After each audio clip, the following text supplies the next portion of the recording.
Well, unfortunately for Bo Levi Mitchell, his Labor Day streak officially coming to an end, but he was so good in their game against the Toronto Argonauts. 405 passing yards, 3 TDs. Looks to keep his hot streak going today in Montreal. On the flip side, it is not the starting quarterback for the Montreal Alouettes, Davis Alexander. He is still nursing that hamstring injury. So once again, the team turning to James Morgan, his second CFL start. He was 18 of 33, 198 yards. He did have a TD. He had an INT. Overall, a little rocky in his first start. This team expecting much bigger things in his second game. It is an absolutely perfect day for football in Edmonton, in the province of Alberta. We are live from Commonwealth Stadium. This will be game number 3, by the way. Number 2 coming up. It'll be the Banjo Bowl, but we kick off with the Hamilton Tiger Cats and the Montreal Alouettes. And thanks to another dramatic win by the Ottawa Red Blacks last night, the Eastern Conference has gotten very interesting in the CFL, and we love this post-Labor Day, as we were talking about driving in.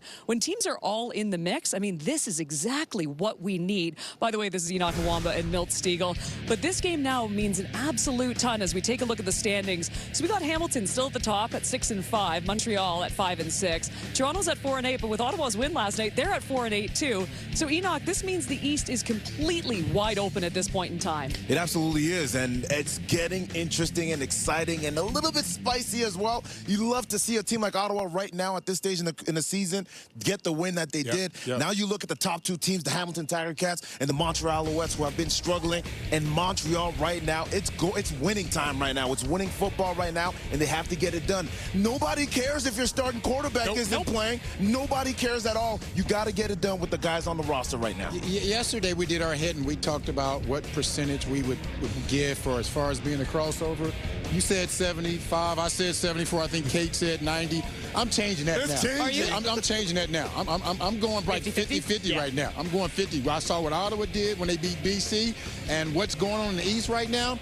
These 2 teams better realize Hamilton, Toronto, and Ottawa are right there behind them. Whoever loses this game, they're putting themselves in the bind. They're putting themselves in the bind where they may drop to 3rd place or even drop where we not make the playoffs. So this is an important game for both of these teams, and it's a must-win for both. I would also like to redo my pick. I'm going to go 50-50 now. 50-50 I feel like the Ottawa Red Blacks watch that and they're like, no. Don't count us out yet. And you know what? For the Montreal Alouettes, they get 4 starters back in this lineup today. It's absolutely monstrous for this team. They need them. Mustafa Johnson, Austin Mack, Antoine Ducroix, and Tyson Philpott. We got kickoff from Montreal coming up.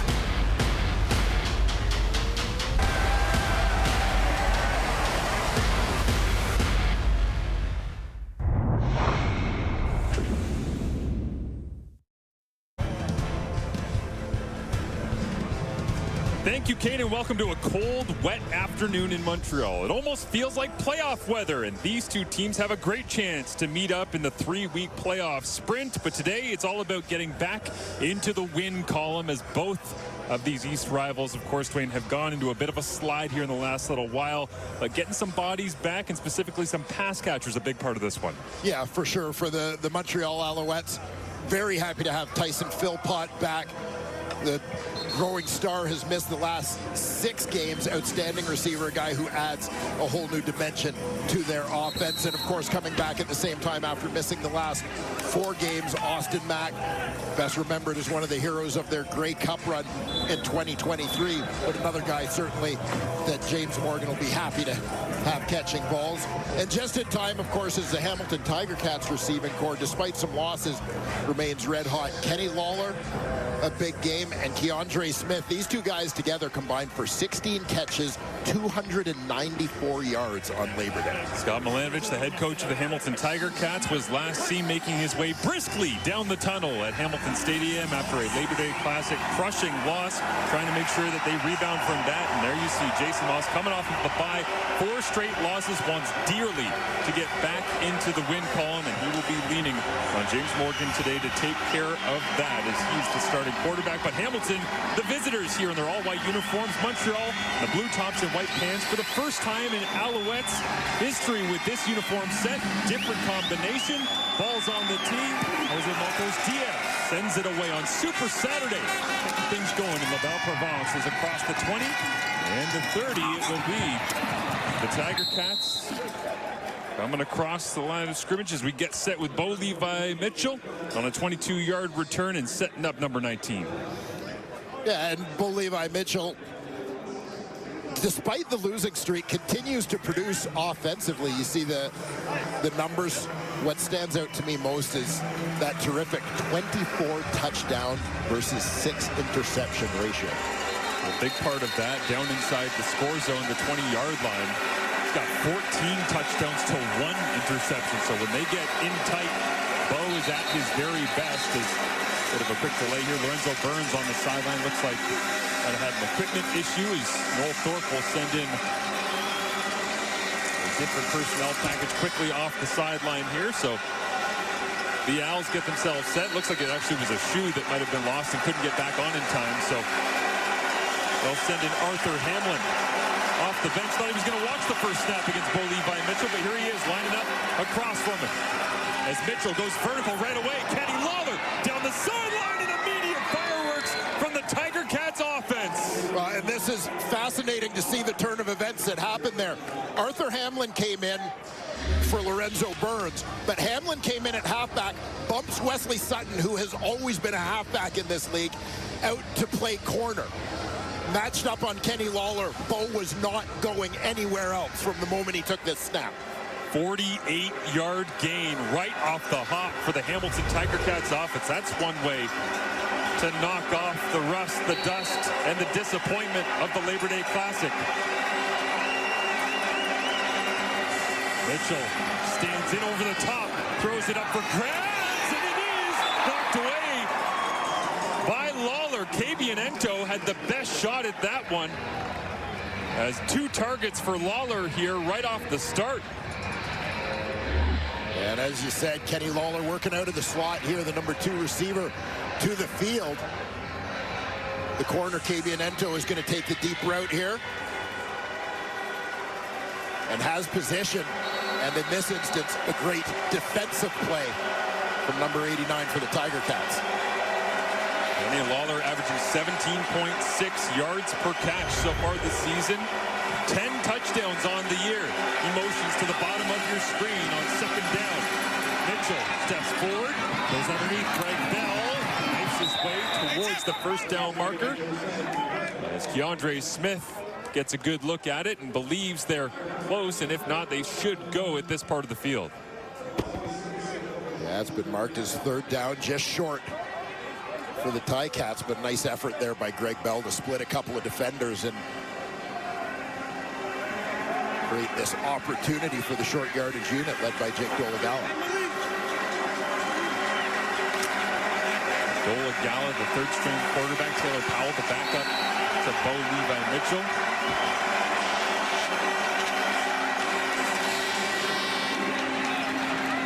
Dolegala punches his way forward with that big opening play strike from Bo Levi Mitchell to Kenny Lawler. And Lawler's first season with the black and gold. He has now gone over 1,000 yards as we see the rest of the Tiger Cats starting offense around Lawler and Mitchell. Yeah, little question, Brandon Revenberg, consistently one of the league's best, the leader of this offensive line unit. They've been able to keep that group together all season and can't say enough about the year being put together by Keandre Smith, on pace for over 1,000 yards. He's been a monster here in his 4th Canadian Football League season. And we're in week 14, Keandre Smith 2nd in Canadian receiving yards, just behind Nick Dembski, trying to track him down. As now Greg Bell jump cuts through the middle of the defense, and the Alouettes finally be able to get their hands on it, and the ball pops out. All of that work by the Tiger Cats to get deep in scoring territory, and Greg Ball lost the rock as it slipped out in wet conditions. Terrific drive, terrific run here for Greg Bell, but it all ends badly. You watch the patience initially here.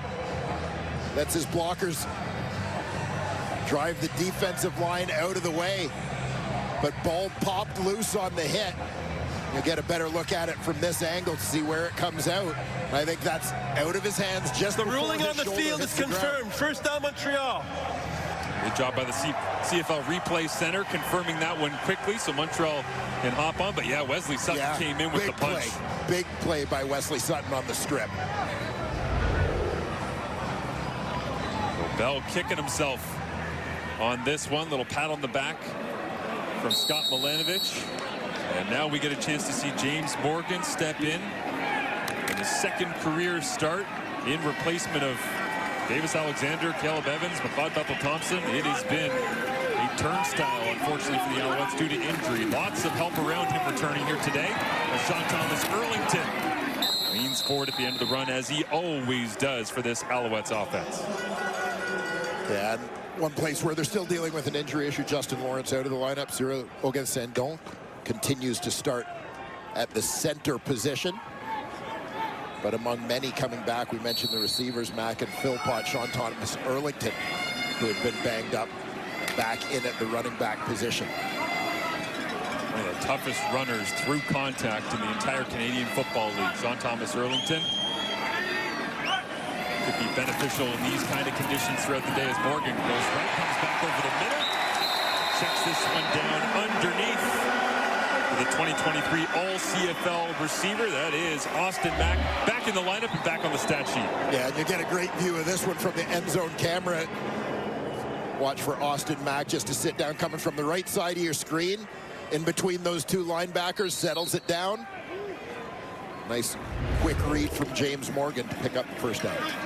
See the quick processing that time. Nice release from James Morgan, a tall, strong-armed pocket passer, as defined by the living legend, Anthony Calvillo. Now Travis Tice downhill and gets all the way out near midfield as the running game picks up a first down for the Alouettes.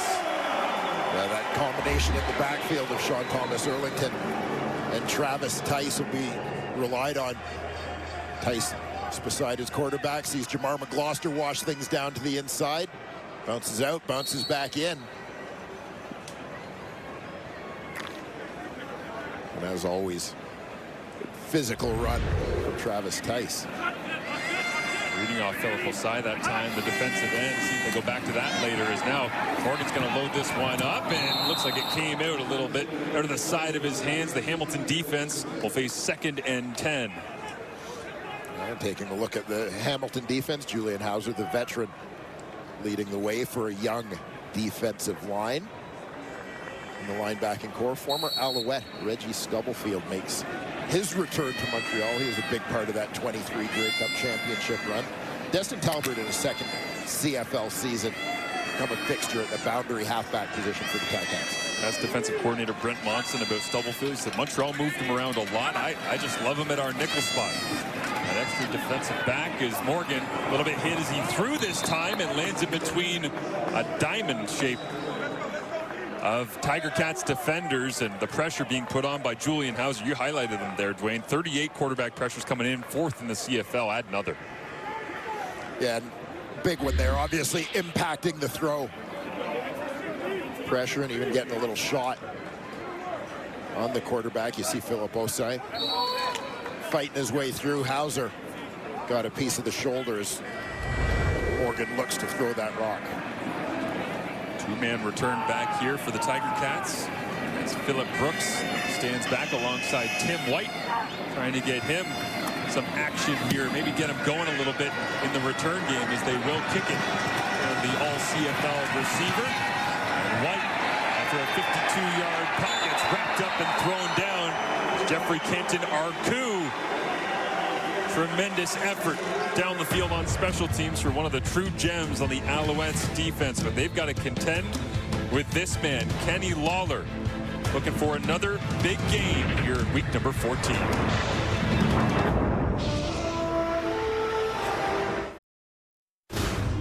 Hamilton Tiger Cats have plenty of weapons here on the road in Montreal. You've already seen Kenny Lawler go to work. Keandre Smith with the monster game last week. Tim White just had a punt return.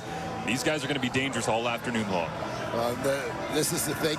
You put your focus on any one of them, and the other guys are going to hurt you. And we've seen it. It's not just those three guys all on pace for over 1,000 yards, but when given the opportunity, Shamar Bridges, Brendan O'Leary, Orange, Tyler Chernowski, all these guys, given the opportunity, have come up with big plays. And that's how Bo Levi Mitchell sits second in the CFL, coming into today with over 3,400 passing yards already, as this time crossing route. And that, once again, is Kenny Lawler. Not a lot of people know this about Labor Day last week, but he was dealing with a serious flu, had chills on the sideline, did not feel like himself. He certainly looks like the 89 that they know and love in Hamilton here today. And Kenny Lawler, another big catch. It may not seem as prolific as the big bomb on the first play out of the gate, but given the field position, backed up to their own goal line. This is a big one to give the offense a little bit of breathing room here to work and open up their playbook. We spoke to Lawler 48 hours ago. Said he was going through physio and therapy and cold tub and getting over the cold and the chills and the body aches and all of it. He wanted to get back to normal. He certainly looks 100% as Greg Bell tries to atone for the fumble given up when Hamilton was deep in Montreal territory on the first drive for the Tiger Cats. Yeah, everybody will look back at that goal line run and remember the fumble, but Ticats blocked it up well, created an absolute gash through which Greg Bell could run. And similar situation here. They're moving bodies on that defensive line. Kind of got the run game going. Had a chance to see James Butler last night for the BC Lions in Ottawa. 34-33 the final in that one on Friday Night Football. And Greg Bell is the reason that James Butler essentially moved on from his opportunity with the black and gold, as they now go to Litre. Litre rolls his way out to the 39-yard line. Solid pickup on first down as the Montreal defense tries to get a stop here coming up. Yeah, we expect to see a little bit of Mustafa Johnson today, but Sean Oakman has been a terrific find in free agency for the Montreal Alouettes at that defensive tackle position. A lot of different people have had their opportunity to play the nickel linebacker spot, but it seems they always find their way back to the veteran Najee Murray. And talk about people coming back into the lineup. Marc-Antoine Dequoy back from injury to solidify that secondary. Keandre Smith down with an injury. We'll return right after this and update you on his status.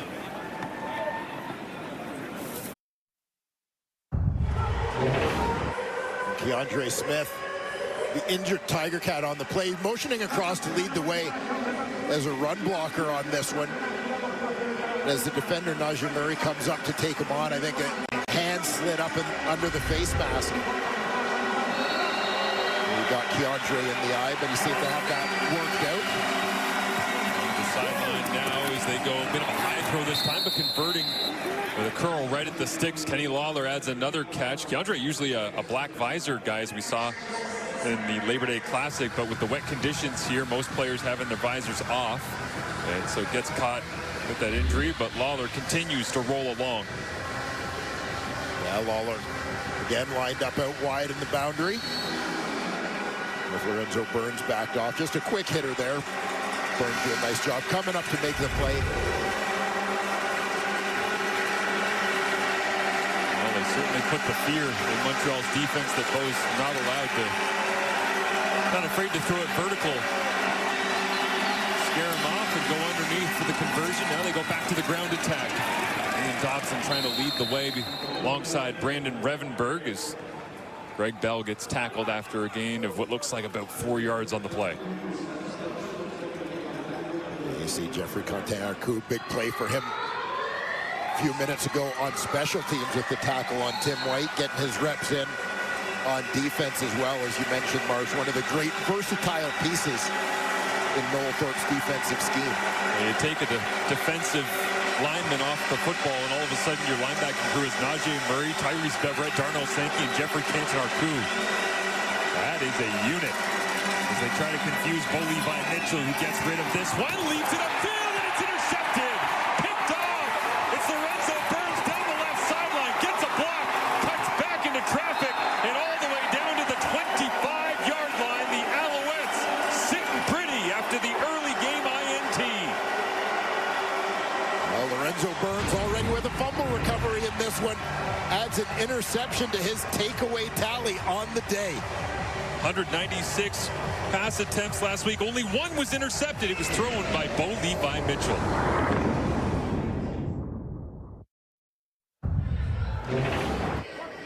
Kenny Lawler's lined up on the right side here, out wide.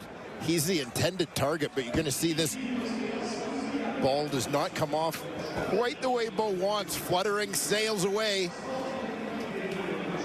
Lorenzo Burns happy to pull that one in. See the turnover ratio there is the Hamilton Tiger Cats tied up at the lead. +7 coming in, but 2 turnovers already in this first quarter, and Bo Levi Mitchell watching things over. Meanwhile, James Morgan, an opportunity to get an early lead here, already in field goal range, unquestionably, for Jose Maltos Dios. Even in the tough conditions, and Sean Thomas Erlington trucks his way through the front of the Hamilton Tiger Cats. Yeah, and you got to think that the Montreal Alouettes are going to lean a little bit more than usual, even on that run game with Sean Thomas Erlington and Travis Tice. They're in support of the newcomer at quarterback, James Morgan, the captain. Standing tall in that pocket, Anthony Calvillo said he loves his ability to learn from mistakes. He's made a couple of them in the first start that he got. His opportunity here after being a former 4th-round NFL draft pick.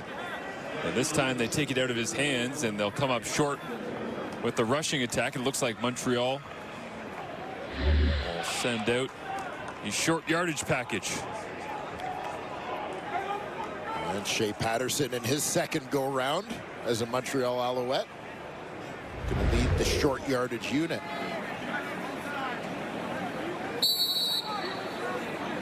The Alouettes have been perfect so far in short yards this season, and Caleb Evans, a big part of that success that he's had, but now out with injury.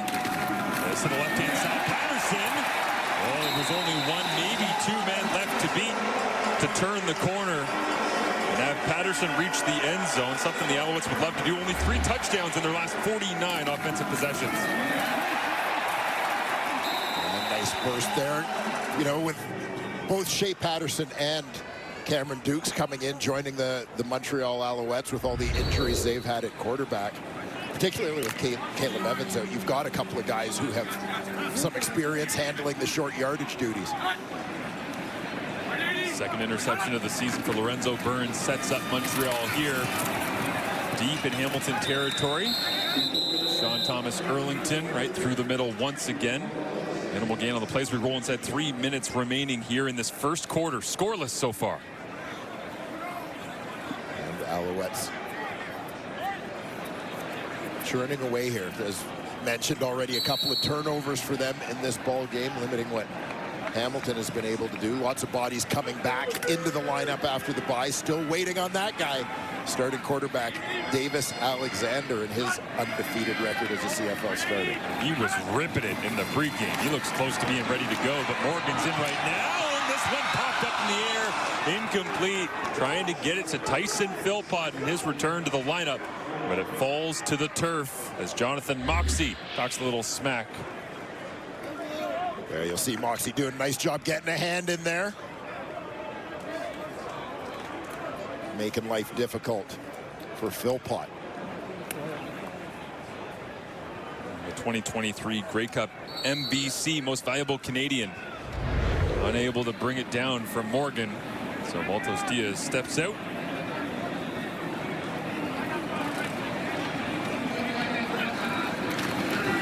Bit of a high snap here in the slip conditions in Montreal, but punched through the uprights. And the Alouettes draw first blood.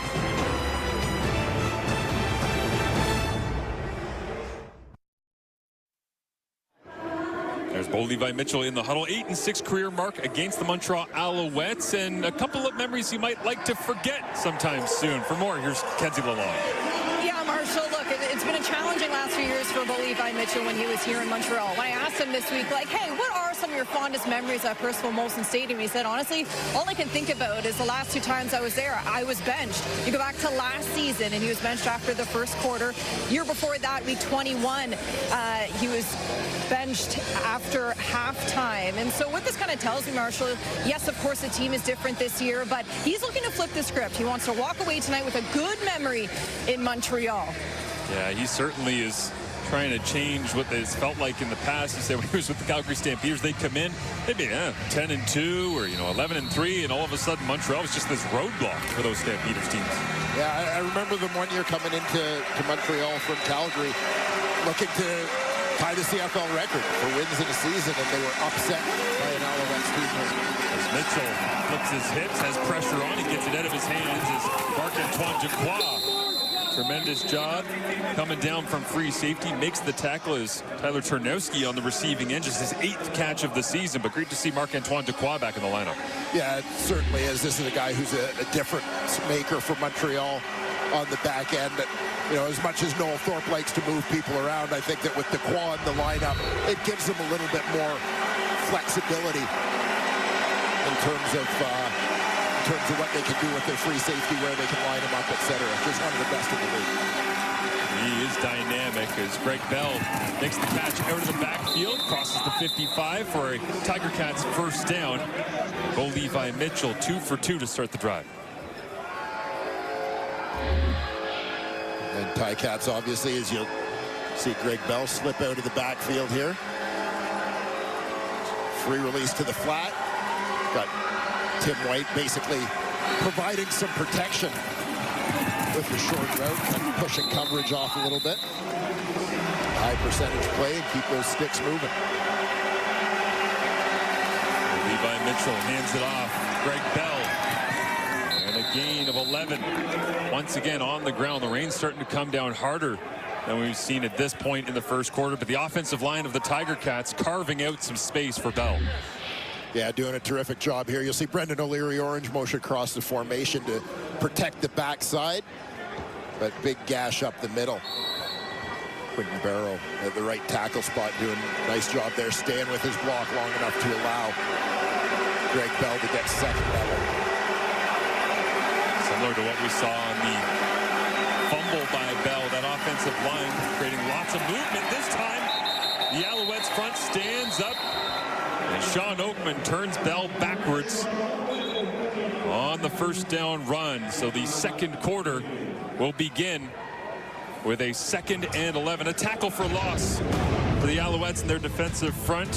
Hamilton a 3-game losing streak. The Alouettes a 4-game losing streak. And their final meeting of the regular season. Big implications in the East Division playoff race as we head to quarter number 2.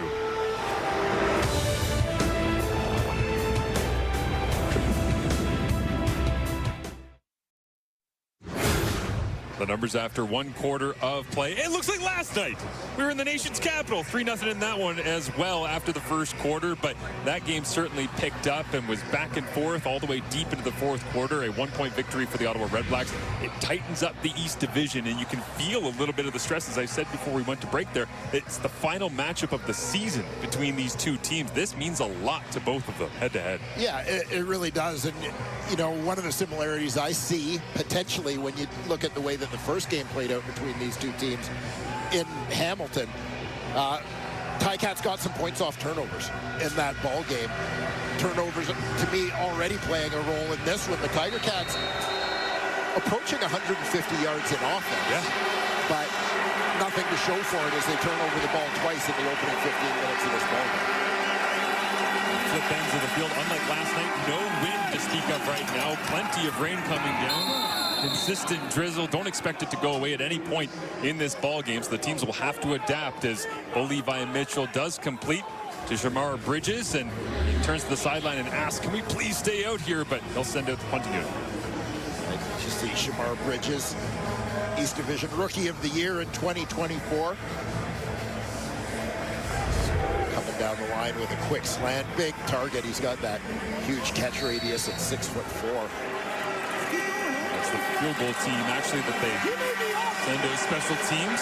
James Lesher Jr. back in the lineup for the Alouettes and ready to return should Mark Leggio not be able to connect from 43 yards away. Constantino is the holder and knotted up at 3s. In the East Division is James Morgan. Interesting background and certainly a lifelong football mind based on where he grew up. Yeah, from Green Bay, Wisconsin. Parents, shareholders in the pack. Isn't everybody, though? Isn't that a rule? If you're born there, you got to have a little slice of the pie. A little piece of the pie. Yeah. Yeah, but obviously great football culture in that community, and even more so in his household. It is funny. I mean, it even makes me feel old thinking about him going, yeah, well, Rodgers was my guy. I mean, Favre originally, but he said, you know, Favre was, you know, kind of done by the time I was really getting into things. Plenty of quarterback history to lean on growing up in that town. As Charleston Rambo makes the grab. Wrapped up and thrown back, but Anthony Calvillo spoke glowingly about him this week. The thing I thought was most interesting, Dwayne, was just the idea of we can only get you so many reps in practice. Even if we try to simulate everything that looks like a game, you're only going to get one look, one day, per practice, per session. He said, so we do a ton of mental work to say, okay, if we get that look and we don't get this, then what are you going to do? Because in the game, you could get anything. And Morgan doing everything he could coming off the bye week to get himself developed and ready for this opportunity. Now he uses the legs a little bit and puts his shoulder down and tries to find the first down marker, but the ball pops out, and it's Hamilton possession. Oh, Morgan trying to send a message to the Hamilton defense, but it backfires rapidly.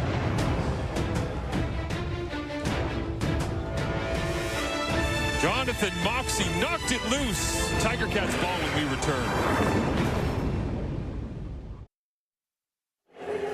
Here's James Morgan, headset on, looking things over on the Alouettes sideline, as couldn't hang on to the football here. Wanted to use his legs to create something special. Davis Alexander early in the season, you remember him putting the shoulder down, sending a message on the sideline, maybe coming from that school of thought, but Jason Moss frustrated no doubt by the turnover. Yeah, and it's a situation where you think, yeah, ideally you want your quarterback get the first down, get down on the ground, avoid taking hits. But I understand completely where James Morgan is a young guy trying to send a message about himself. Levi Mitchell gets this to Tim White. Jump cuts away from Mustafa Johnson. I'd do that too if I was Tim White trying to get away from the big man in his return to the lineup. Yeah, Mustafa Johnson, 6 sacks in 15 games for the Owls last season. 30-plus tackles before being sidelined at the end of last season, missing the start of this year as he continued his recovery. But what a big boost. You often look at maybe players coming back from the NFL, the occasional guy amongst NFL cuts who can help your roster in the back half of the season. The Alouettes just get a big boost with the guys they've got coming back from injury. Absolutely. Second down and 6. Mitchell throws a vertical and just a different trajectory than Tim White had in mind on that one. And so Bo will laugh it off and head back to the sideline. Yeah, Wesley Sutton in coverage. A quick window there, a little deeper on the sideline. You can see where Bo has been trying to lead him with that one. Well, it does remind me of early in the year where Bo said, Kenny Lawler, everyone's talking about the immediate chemistry I've had with him. He said, there's a lot of receivers I've played with that are like Kenny Lawler, the big jump ball guys, the deep crossing guys. He said, Tim's just a different kind of receiver. At times, it's been difficult to get on the same page. When we do, it's great. When we don't, sometimes it looks like that. The Hamilton offense will work through that as a 43-yard punt here. James Lesser Jr. does a good job to create a little bit of breathing room for James Morgan. Coming back after the fumble. He'll stand in and sling it here in Montreal.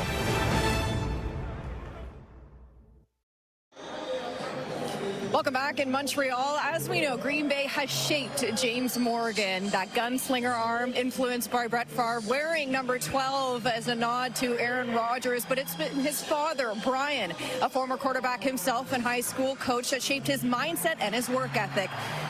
James leans on his dad for instilling that hard work ethic and, more importantly, the attention to detail. He suggests books for James to read on topics like grit and perseverance. During the bye week, James was able to go home, throw the ball with dad. What better guy to turn to prepare for this week than the guy who knows him best? Yeah, thank you, Kenzie. And we asked him to define himself as well. We'll get to that in just a second as the Alouettes begin with an inside handoff here. Reggie Stubblefield, the former Alouette, in on the tackle, but James Morgan said, I'm as you say, gunslinger, like to get back there and rip it. I want a little bit of credibility though as a dual threat guy. Well, fumbling's not going to help on the last drive, unfortunately, but he said his approach has not changed since he's come to the Canadian Football League. He feels like his skill set fits perfectly and he can have success up here. Yeah, and I think for the people who have seen James Morgan the most, the reviews have been mostly positive. You expect there to be some growing pains for a young quarterback in the Canadian Football League. It's a different game. This one tapped down at the line of scrimmage, and the big paw of Miles Fox got up in the way of Morgan. And not many knockdowns when you got a frame that big, but Fox gets the hand up.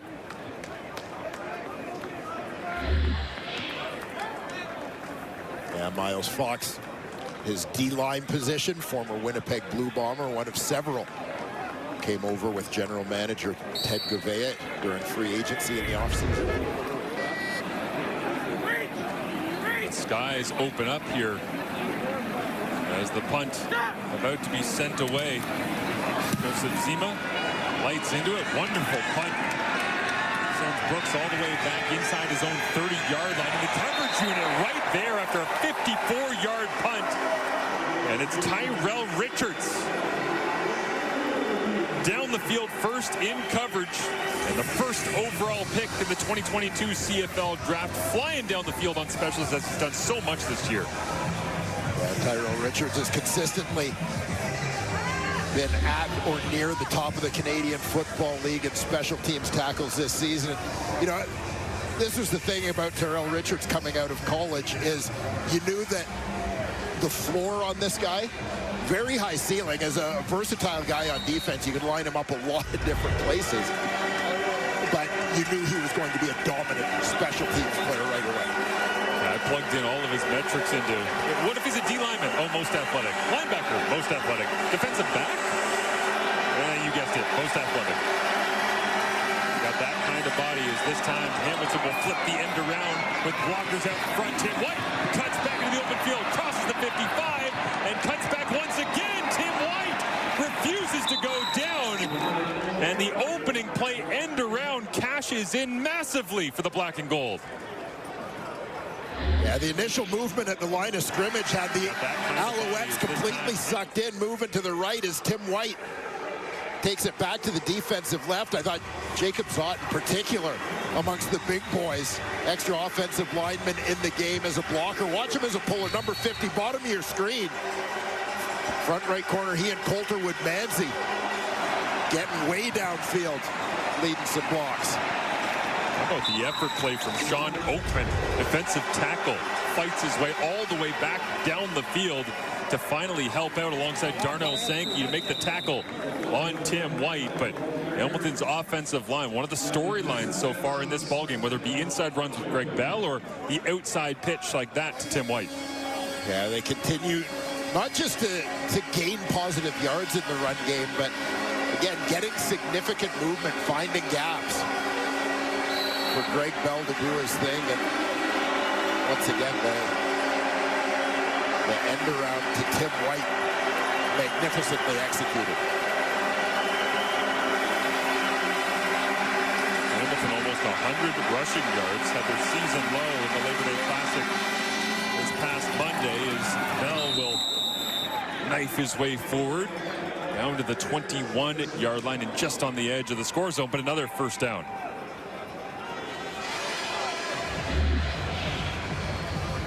See Jacob Zott again, extra offensive lineman in the game as a fullback, pulling around, looking to lead the way through there. Not entirely sure as a member of the fullback union, still card-carrying member, how I feel about offensive linemen taking our reps. Does that card ever expire? I've always wondered. It never expires. It's a lifetime fraternity. Well, Giovanni Robinson, Antti Litre in the lineup here today, but they go with the extra offensive lineman set, mixing and matching personnel. Looks like our referee, Ben Major, having a conversation with Tyrese Beverett. I wonder if the injury spotter might have noticed something at the end of that physical run that gained Hamilton a first down. It looks as though the helmet actually might be the issue. Yeah, broken snap on there. Jason Moss probably not thrilled to lose the East Division's top defensive player from a year ago. Tyrell Richards into the lineup in his place. Beverett to the sideline, and Bo Levi Mitchell catches the snap. Looking for a fade ball. Kenny Lawler up for grabs! And it was underthrown, had room in the back of the end zone, but tough here in Montreal with that cutoff corner. Yeah, taking away a little bit of that space that's so valuable when you get to this part of the field, as we've seen the corner route be kind of a bread and butter kind of thing in the red zone over the years. But as you said, it's not quite as advantageous here in Montreal. Incomplete on first down. Another shot to come.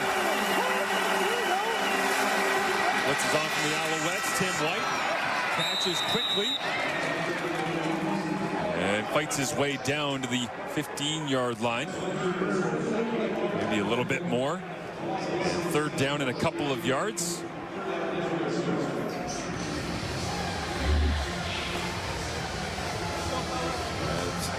You know, we talk so often about the Canadian Football League in general, and often Montreal specifically kind of the poster boys for that multiplicity in terms of looks and personnel and moving people around. And watching back-to-back plays there where Tyrell Richards in for Beverett goes from dropping as a free safety to lining up and being an edge rusher.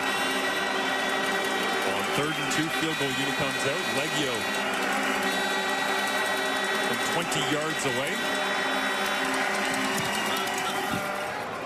Sends this one through the uprights. And little note, we saw Keandre Smith not in the lineup in the last couple of drives. Upper body injury being reevaluated at halftime, which is 6 minutes and 21 seconds away. And it's 6 points on the board for the Ticats here leading.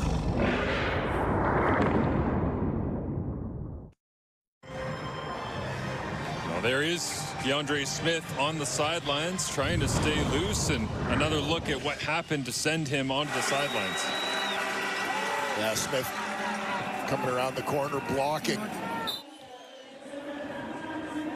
Right side of your screen just looked like Najee Murray's hand may have gotten up in his eye. If you've played football long enough, you felt that one. That is not a great feeling. But 3 games already this season for Keandre of more than 138 receiving yards and a career-high 171 last week in the Labor Day Classic loss against the Toronto Argonauts. They'd like to get him back on the field as quickly as possible as Travis Tice stuttered right in the middle of the hole there, Dwayne. I think he expected contact to come flying in, and then all of a sudden said, green light. Yeah, just turn on the jets, get it north-south. Travis Tice has been a nice addition to this Alouette offense. Dallaire comes across the formation. He's got the kick out. Nick Callender at left tackle just washes everything down, mashes it down in the middle, creating a huge lane through which Travis Tice could run. Jesse Gibbon, the former 2nd overall pick for the Hamilton Tiger Cats, was in as well in that last snap for Montreal, as now he dons the red, blue, and white. As they go back to the ground attack as the rain continues to fall, and Tice gets another touch. Yeah, we've talked several times this season. When you think back a year ago, Walter Fletcher, kind of one of the centerpieces in the Montreal Alouettes offense. But great competition in training camp. Sean Thomas Erlington healthy. Travis Tice came in partway through camp. Stevie Scott, who had been a mid-season addition last year, all doing a great job. Morgan hands it off once again. Fighting to the 40-yard line. Alouettes front able to push for another Alouettes first down, is leaning heavily right now on, but essentially on the Bash brothers in the Canadian Football League, because Tice and Thomas Erlington, when it comes to yards after contact, they are right up there with everyone in the top 10.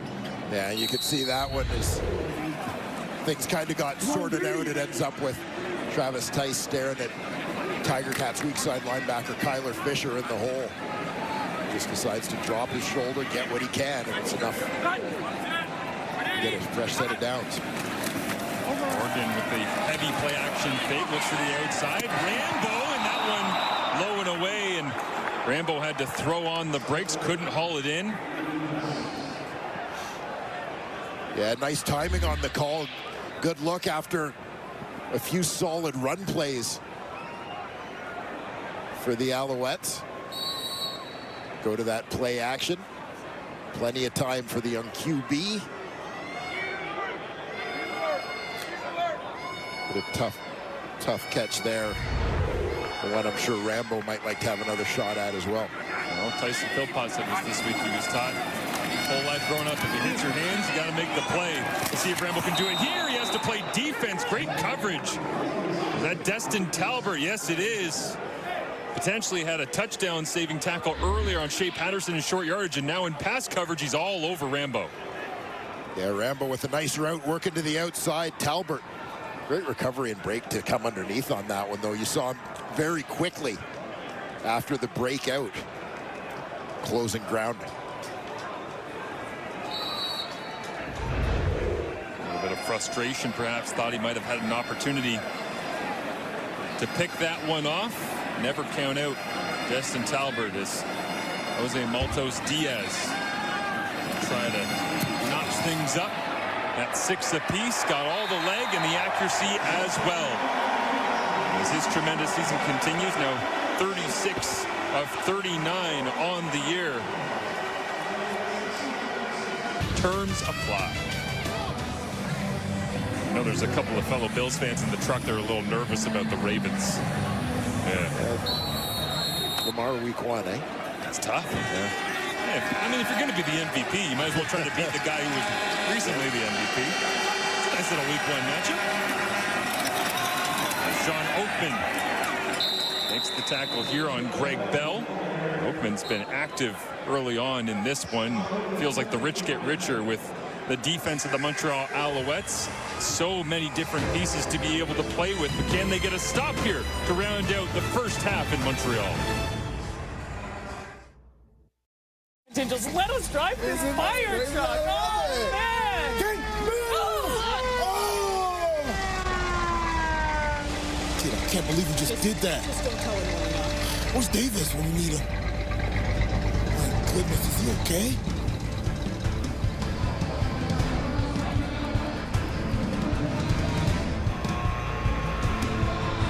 Maybe a little foreshadowing there going into Edmonton, Calgary. Later on. Great day of CFL football across the country here. Hope everybody's enjoying this one from Montreal to kick off Super Saturday, the triple header. And the Montreal Alouettes defense, KB and Ento, awaiting the Tiger Cats to break the huddle. And yes, it is confirmed. It's poncho season, Dwayne. Nice. Do you own a poncho? I do not currently own a poncho. My son bought a poncho this summer, however, that is hanging in my house. Substantial. Yeah. You gotta have it. Especially here in Montreal this time of year. It can be like this. Grizzly is another catch. Goes to Tyler Chernowski. And evades.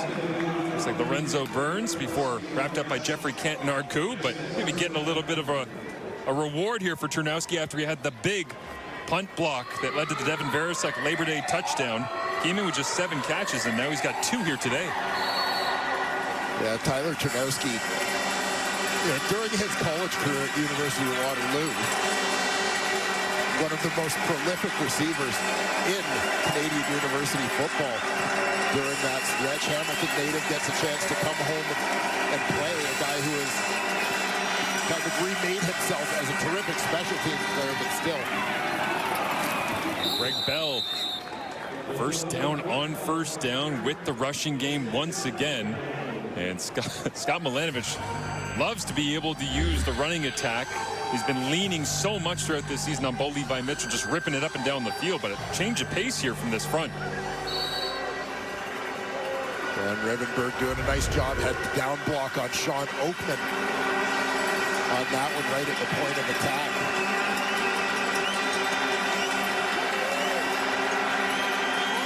Kenny Waller almost out of pick picture at the bottom of your screen all by himself, spacing things out as they go back to Bell. Lost his balance a little bit before he was hit, wrapped up and brought down. Deontay Evans there on the coverage. 2nd down and 8. Yeah,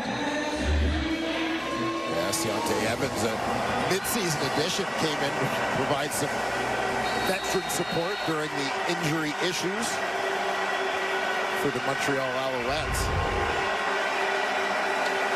Veteran spent last season with BC, has had a previous stint in Montreal as well as some time in Hamilton. How are you supposed to know who's coming right now from the Alouettes? Everybody just standing up and wandering around.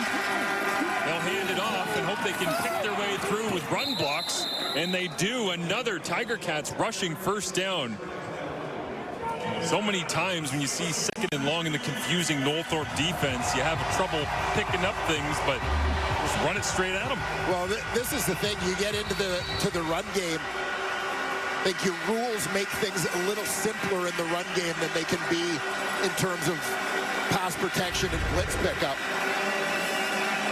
And you keep having success in the run, and you can get Montreal out of some of those exotic looks a little bit. Mitchell looks to his left, and Lawler able to hang on to it with the strong hands right in front of Lorenzo Burns.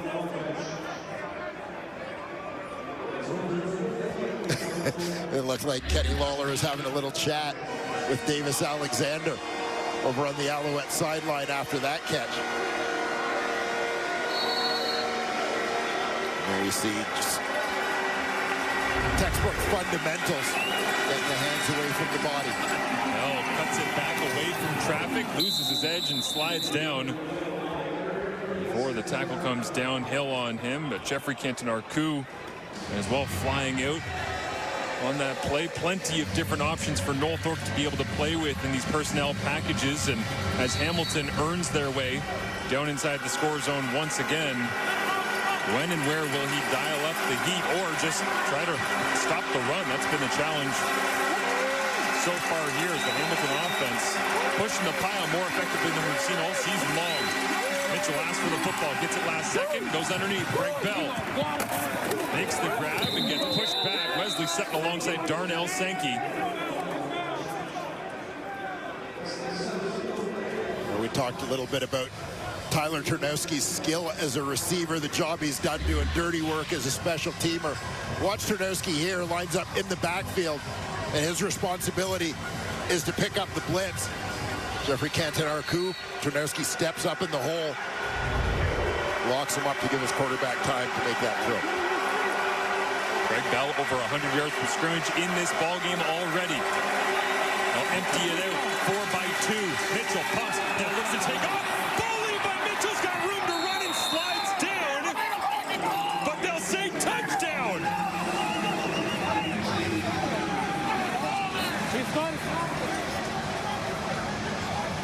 Well, he doesn't do it often, but making the most of the opportunity there.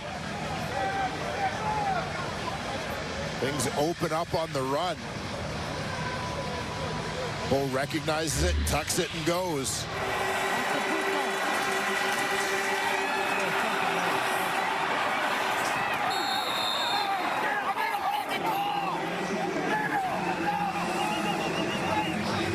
Firing up the troops over there. I'm somewhat stunned. Bo Levi Mitchell using the legs. Almost perfect timing as the coverage rolled away from him. Looks like Going on the field, a touchdown. Yeah, they took a look at it here. And he wasn't touched until he was across, regardless of having that knee down. Yeah, that's it. That's exactly the key, is that his knee is down. But before he is down by contact, he breaks the play with the football. Just like we expected, the Tiger Cats running the football relentlessly against Montreal's defense, and Bo Levi Mitchell with a rushing touchdown. Good decision making there from the veteran quarterback, as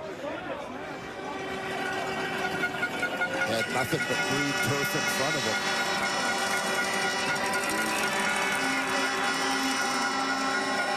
Almost reminiscent of late career Anthony Calvillo. very rarely used the legs, but when he did, it always paid off. Finding the right time to make it work as 9 plays, 70 yards in under 3 minutes. And you just see here how things open up to the right side of your screen for Bo Mitchell. You know, you can see 10, 15 yards ahead in front of him right there to the goal line, where there was not a single Alouette defender when he made that decision to go.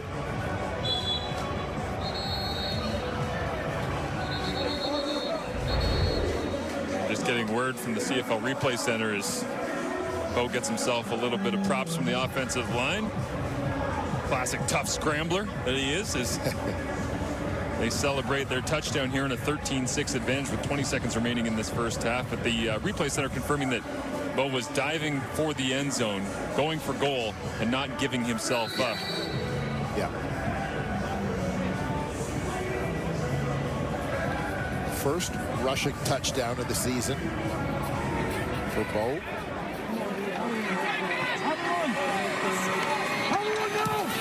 As Mark Leggio sends it into the sky. James Letcher Jr. tries to turn the corner.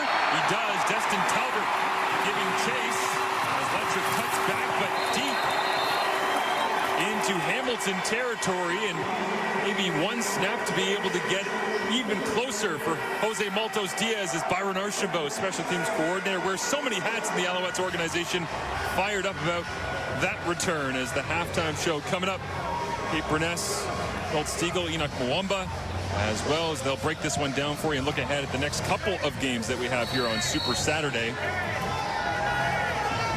And I don't want to bring this back to Labor Day Classic again, but you think about Bo scoring a touchdown and great vibes for the Hamilton Tiger Cats. All of a sudden, big return and one snap left to try and move the football. Very reminiscent to the way the last game ended, is falling backwards and making the grab. That's David Dallaire, the fullback, and they will send out Maltos Diaz to try and hammer this one through. Well, Ticats defense coming up with an important stop after the monstrous special teams play, the return from James Letcher. You know, so many guys coming back on offense and defense for the Montreal Alouettes, recovering from injury that Letcher's return maybe flew under the radar, but he sent a pretty good reminder there. Maltos Diaz, 9 of 10 on the season, between 40 and 50 yards away. This one from 48. Rushes on, can't get home as Jonathan Moxey tried, and the leg never in doubt. As Montreal, remember that one, steals back 3 points at the end of the half with the James Letcher Jr. return. A quick pass completion. Byron Archambault likes the return and field goal combination to end the first half. Special teams units coming through in fine fashion there to get points on the board.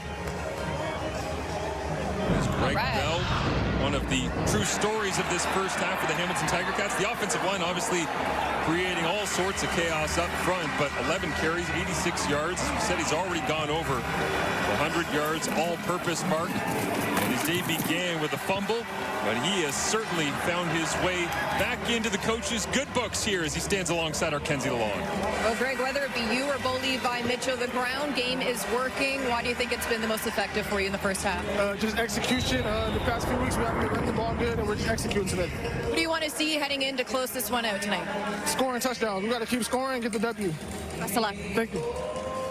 Kate, over to you.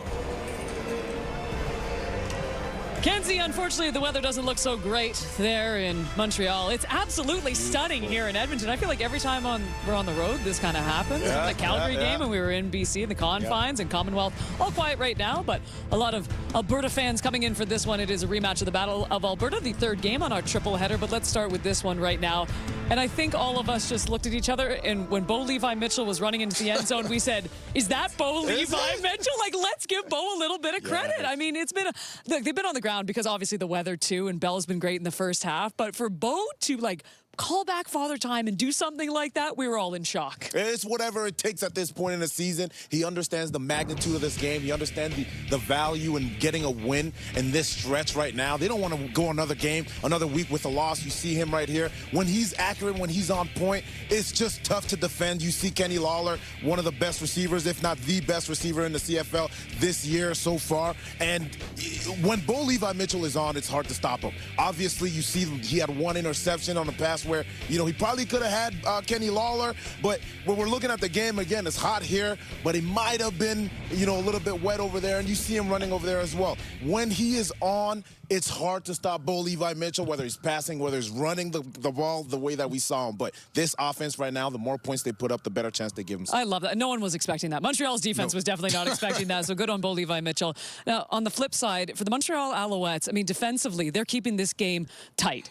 But right now, they need a quarterback. And look, Davis Alexander, he needs to be fully healthy before he returns. He can't come back any sooner. We saw what happened the last time. Right. But for James Morgan, to have a half like this, it's 3 of 9, it's 22 yards. That's just not going to cut it right now. Yeah, it's not. And Enoch, honest question here for you. When you played and defense was playing well, you balling out, and quarterback is struggling, did you say, you guys got to get it going? Something has to change. Not trying to throw anybody on the bus, but did you ever think that? You see that in the back of your head, but you also challenge your defense to start scoring points and making things happen. That's not the answer I wanted, Enoch. That's not the answer I wanted. You're not giving an honest answer, Enoch. I'm sure these Montreal Alouettes are saying that right now. This team is struggling, but it hasn't been because of the defense. The defense has played well enough, but offensively they're not getting it done. And James Morgan, once again, is getting his opportunity. And I know those first 2 games where he basically started. He didn't start the first one, but he played the majority of the game. There was going to be some struggles, but in this game right now, we were expecting more. I'm sure the Alouettes were expecting more. He's just not getting it done. 22 yards passing. This defense is playing well.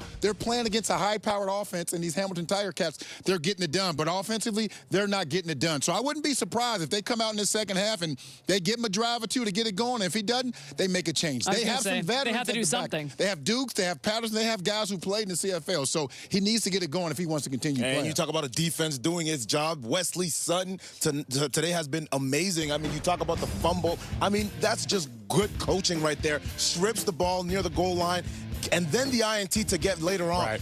They're doing everything that they can. He definitely has the right to look at the offense and say, hey, guys, let's get some points right now. But they're absolutely keeping this team in the game. And you got to think about the fact that if this is a low-scoring game in the second half, this is advantage Montreal. Without a doubt. But if there's more touchdowns being scored, you got to think that it's going to be probably Hamilton Tiger Cats going away. All right, so obviously we're gearing up for a good finish in this one. We've still got 2 more on deck today, including the Battle of Alberta. Nick Anderson will be joining us on set right after this. Welcome to a cold, wet afternoon in Montreal. It almost feels like playoff weather, but today it's all about getting back into the win column. Leads it upfield, and it's intercepted.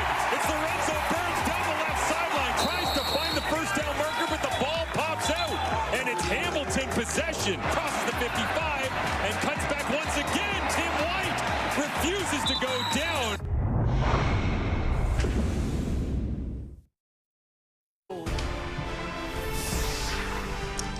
Well, we have to wrap up the game in Montreal first, but coming up after that, it is once again the Banjo Bowl. By the way, the Rough Riders haven't won this game since 2018. It was a thriller in the Labor Day Classic. The sellout streak continues at Princess Auto Stadium, set for another fantastic matchup between the rivals of the Saskatchewan Rough Riders and the Winnipeg Blue Bombers. And as mentioned before the break, we were thrilled to welcome onto set Nick Anderson. Nick, by the way, you dressed to impress. Linebacker.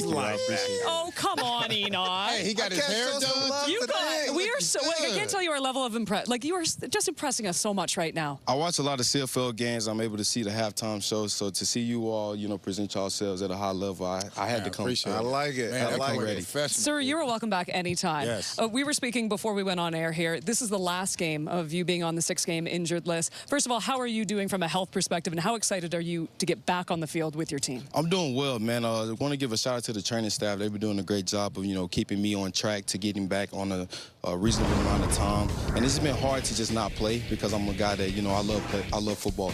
I love to be out there. I love to be out there with my teammates. But they've been doing well since in my absence. We've been able to win 3 games straight. Had the loss last week, but we're looking to bounce back today. I'm just excited to get out there and root for those guys and be back with them.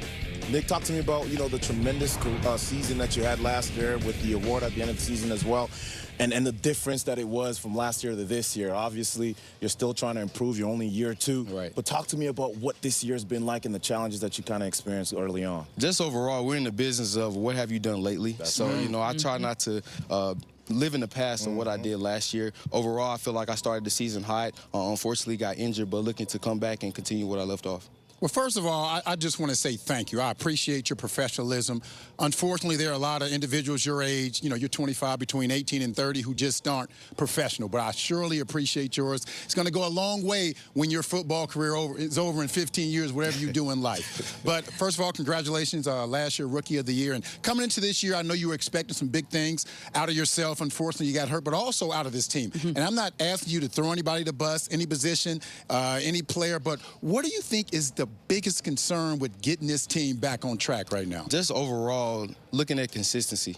We came out, everything was new this year, and then everything being new and you only having a limited amount of time during training camp to bind everything together, just overall getting that consistency, and you saw that in the 3 wins that we had back to back to back. And overall, just going to, find our roots as a team, find our identity. And I just feel like the coaches have done a great job of, keeping us on the same track, having great guys with great character in the locker room, and it's just waiting to happen, man. We look at a team like the Calgary Stampeders, and obviously that did snap the 3-game winning streak for the Elks. But just what they've done this season and that continuity on defense, and they've got some of the veteran guys, some of the younger guys as well. That's obviously a place where Edmonton would like to be. Facing this team going into this game, what would you like to see from your teammates? Just overall, I would like to see them get after the quarterback. Vernon Adams is very talented. Last year when I played against him, I thought he was one of the best in the league. And he is what that team centers around. He's their leader. He's their vocal point. So I feel like, as long as we can get out and kind of fluster him early, the rest of the game would be great. And shout out to Cody Fajardo, a guy that, came in,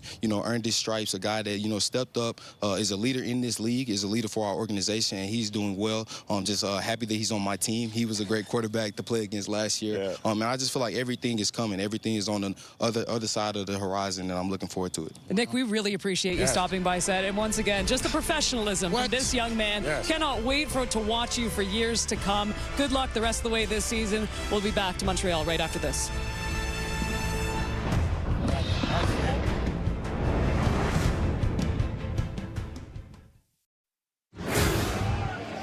Numbers as we stand here at halftime. The Hamilton Tiger Cats trying to get a victory in Montreal for the first time in a long time, but the Alouettes trying to rush their way back into this one. Maybe they'll get some help from Travis Tice. He's alongside Kenzie Lalonde. Well, Travis, let's just talk about this rain. It hasn't let up one bit. So for yourself personally, how do you adapt to conditions like this? I think 50% of the games I've played in Montreal have been in rain, so pretty used to it by now. It's part of the course. The ground attack's been working with your offense right now, but how do you get some yards here in the second half? We're going to keep attacking it, man. Keep attacking the ground. That's what we'll do. Thanks. Best luck. Short and sweet from Travis Tice. He's ready to go back to work. All business. There's Jason Moss already digging into the play call sheet here. And the Hamilton Tiger Cats, their last victory in Montreal, August 27th, 2021. That's 1,471 days in the regular season. And Scott Milanovich trying to hold on to this lead, but if last night was any indication in Ottawa, plenty of twists and turns to come in our first of the triple header here on Super Saturday. James Letcher Jr. stands back. And the ball on the tee for Mark Leggio.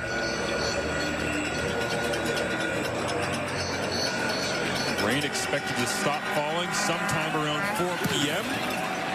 But it will hang around just like this kick hangs up in the air. And a late call from Letcher Jr. to go and get it. And now he turns the corner, Destin Talbert. Seems like he's had every saving tackle for the Hamilton Tiger Cats on defense and special teams so far here today. As James Morgan comes out, we get a look at his first half of action.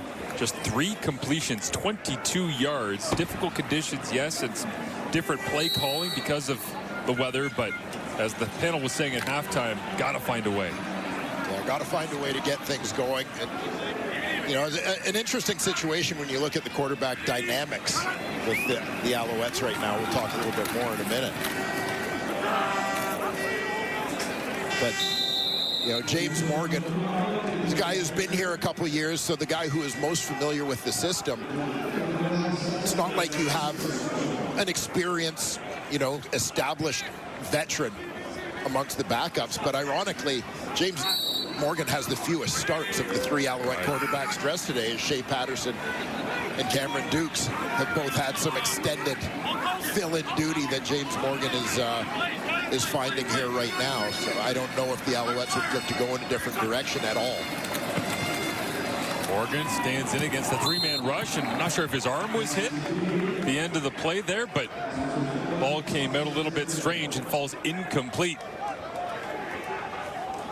So a quick 2-and-out here for the Montreal Alouettes offense. Yeah, pressure from that Hamilton defensive line. Julian Hauser once again getting there to impact the throw.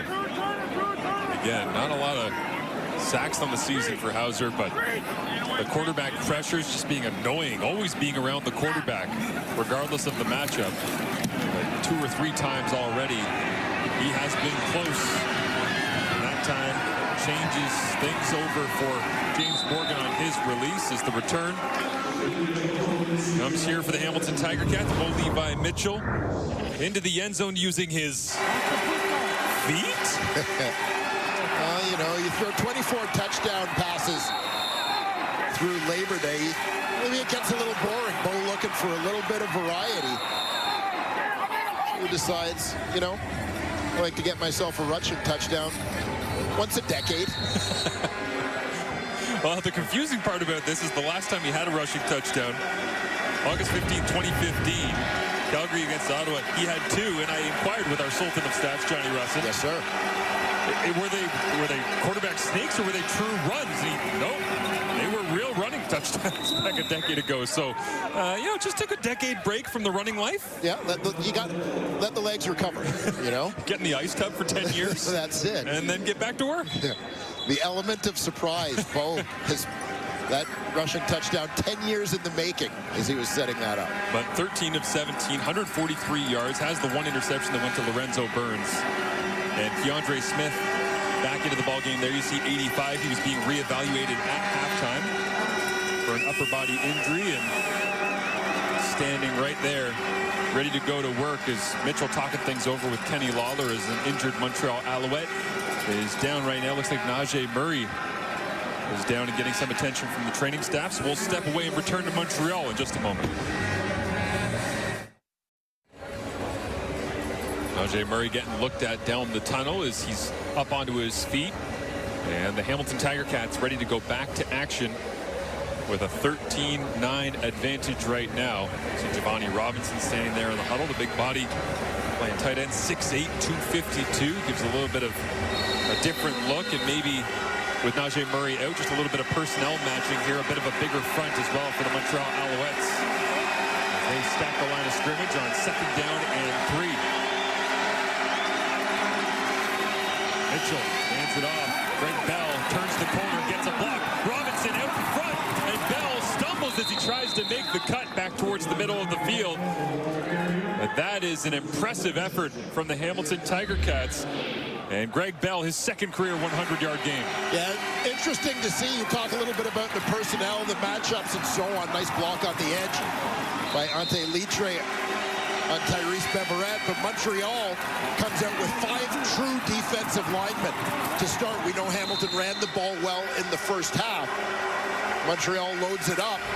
Hamilton kind of beats him with speed, taking that inside run outside. Last time these two teams will play in the regular season, as this one over the middle, Kenny Lawler, it's incomplete. Lorenzo Burns, man, the interception he had earlier on was a bit of a gift, but in terms of true coverage, he has been all over Hamilton receivers for the rest of the ball game. Yeah, I go back to the first play in the game. Remember, Lorenzo Burns was taken out. I think an injury spotter situation or an equipment issue. He had to leave the game. So he wasn't there at the boundary corner on the first long ball to Kenny Lawler. But he has been ever present in this game ever since. Mitchell with some pressure coming to his left. Looks over the middle. Checks it down. Tim White tries to cut back against the grain. And on 2nd and 10, he'll come up a yard, maybe 2 shy. Ball spotted at the 40-yard line right now. And Mark Leggio headed off the Tiger Cats sideline.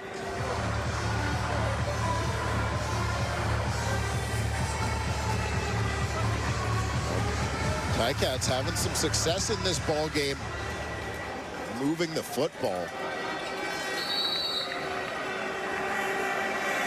But not as much to show for it as you might anticipate. A Bo Levi Mitchell touchdown, the only major so far.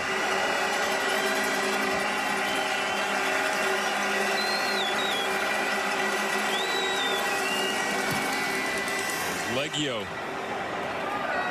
has the distance, knocks it through, and his tremendous season begins.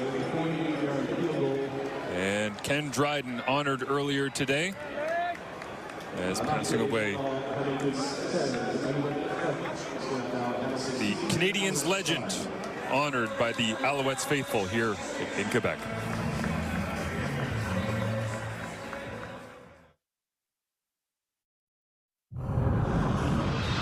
24-year-old out of Pratt, Kansas, Travis Tice, jump cutting around, finding a way, and part of that dynamic duo with Sean Thomas-Erlington in the first half. Yeah, Montreal Alouettes came out certainly looking to try and establish that run game, not having quite the same level of success as Hamilton did in that regard in the opening 30 minutes. But again, James Morgan making just his 2nd career CFL start. Tyson, Thomas-Erlington looking to help relieve the pressure a little bit. Empty things out here for Morgan. He gets it out to Tyson Philpott. And Tyson frustrated being out of the lineup, the hamstring injury, and back in today, had an extensive warm-up to get himself ready and have some confidence, but said he was actually annoyed watching Keandre Smith on the other side for the Hamilton Tiger Cats last weekend, because I like watching Canadian guys go off, but chill. I'm falling way behind in the receiving yardage. Yeah, trying to get back in that yardage race. Twin brother Jalen, of course, also enjoying a terrific year in Calgary. Many great pass catchers around the country. Is now Morgan loads this one up, wants to use the big arm and into double coverage. He was looking for Austin Mack, but coverage supplied Destin Talbert right there alongside. I believe that's Jonathan Moxey once again in coverage. Or is it Deshaun Amos? Looking to try and make something happen. Taking that shot, you'll see the sort of middle receiver there, Austin Mack. Makes his break going to the post. Deep ball, Talbert doing a nice job falling off as the 2 halfbacks converge to make a play on the football down the middle of the field. Heck of a play by Talbert coming all the way over from that boundary halfback spot. Make the catch that much more difficult for Austin Mack in his return to the lineup. Out the last 4 games with an ankle injury. That's Joseph Zima. Big strong leg, hammers this one, rolls down to the 11-yard line of the Tiger Cats. A 57-yard punt. A man that started the season with a plethora of special teams tackles. Alexander Gagne adds another to his season.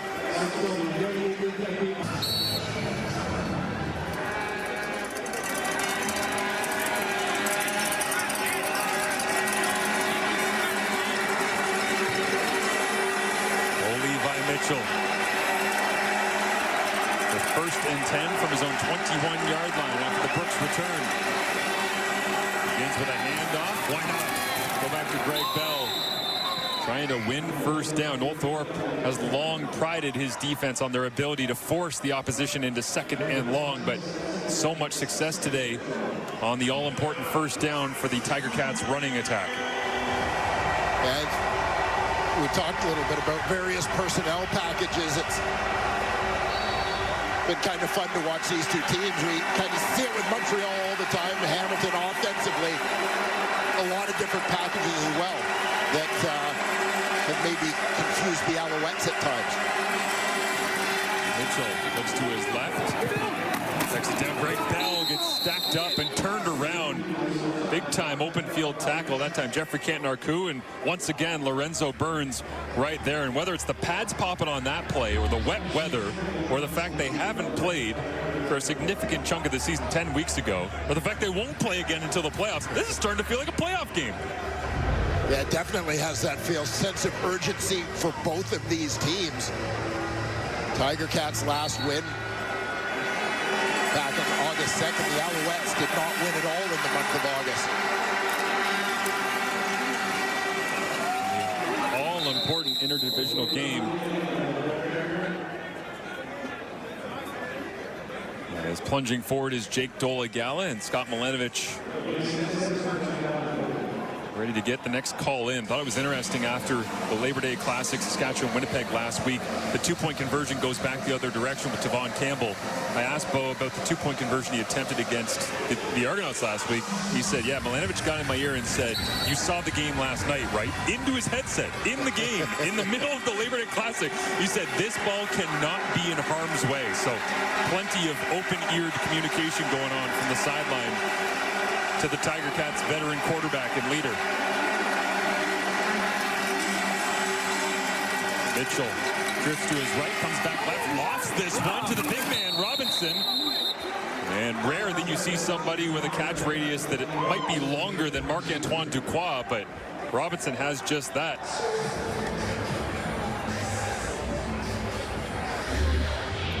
Just off the hands.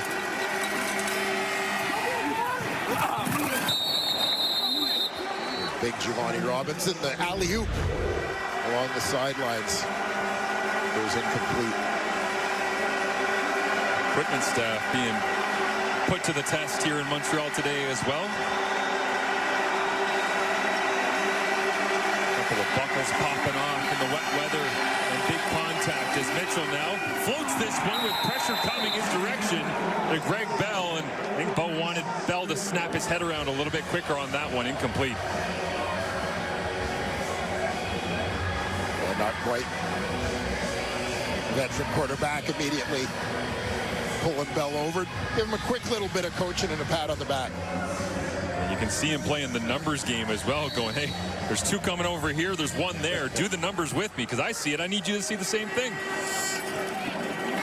Little tap on the backside, positive encouragement for his running back, but regardless, 3rd and 10. As we're halfway through the third quarter of action here in week 14. Punt sent away by Nick Constantino. This one aimed up punt that drops down to James Letcher Jr. Tries to get the corner. Stiff arm there. And Trevor Hoyt, who fights his way back into the play. And Owen Hubert, the last man to send him away, is... Yeah, the fans are out. Conditions be damned.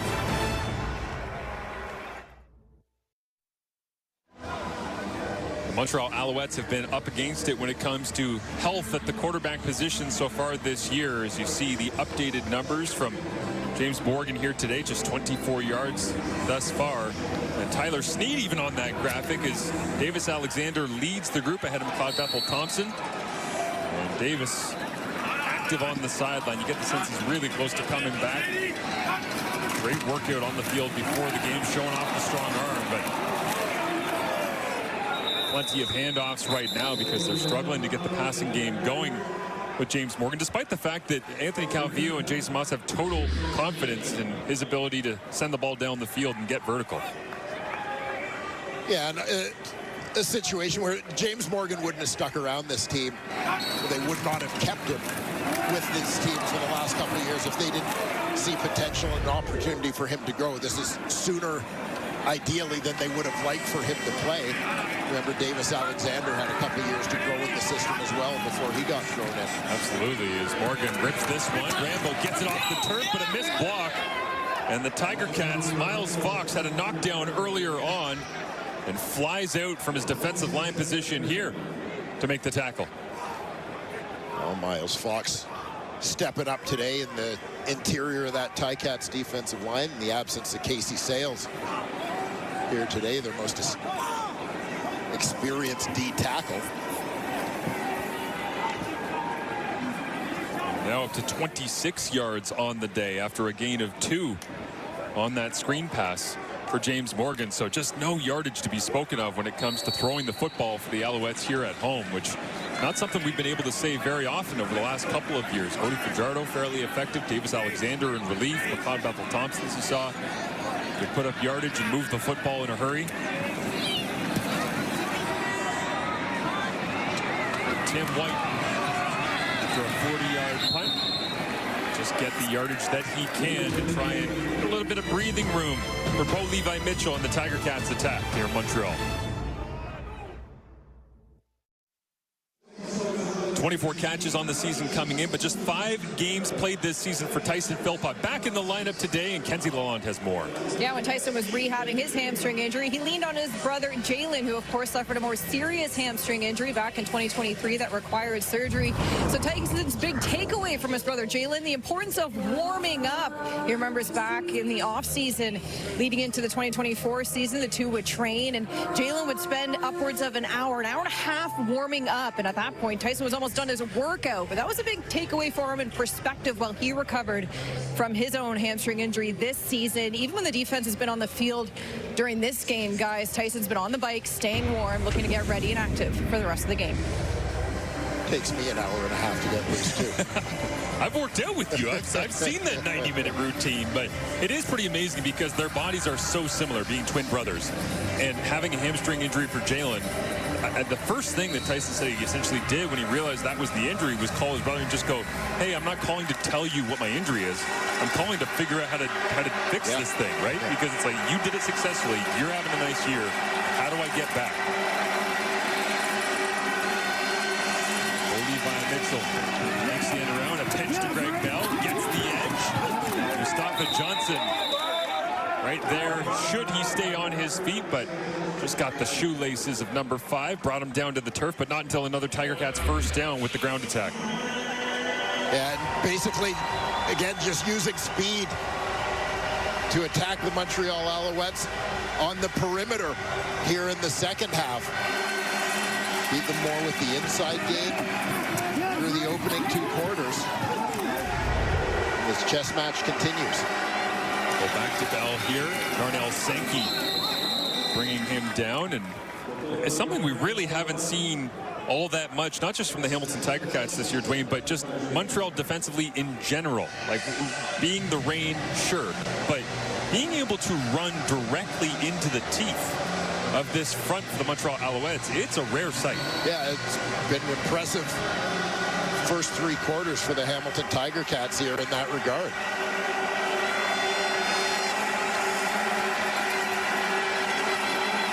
Bell with 141 yards, a career high as he watches from the sideline here. A little crossing route. DeAndre Smith, after his monster Labor Day Classic performance on Monday, catches the crossing route and moves the chains once again. And you'll see DeAndre Smith coming from the slot towards the top of your screen. Giovanni Robinson, the tight end, goes vertical, clears that out.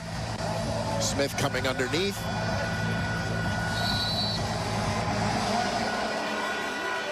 It's a nice high percentage play. Cats.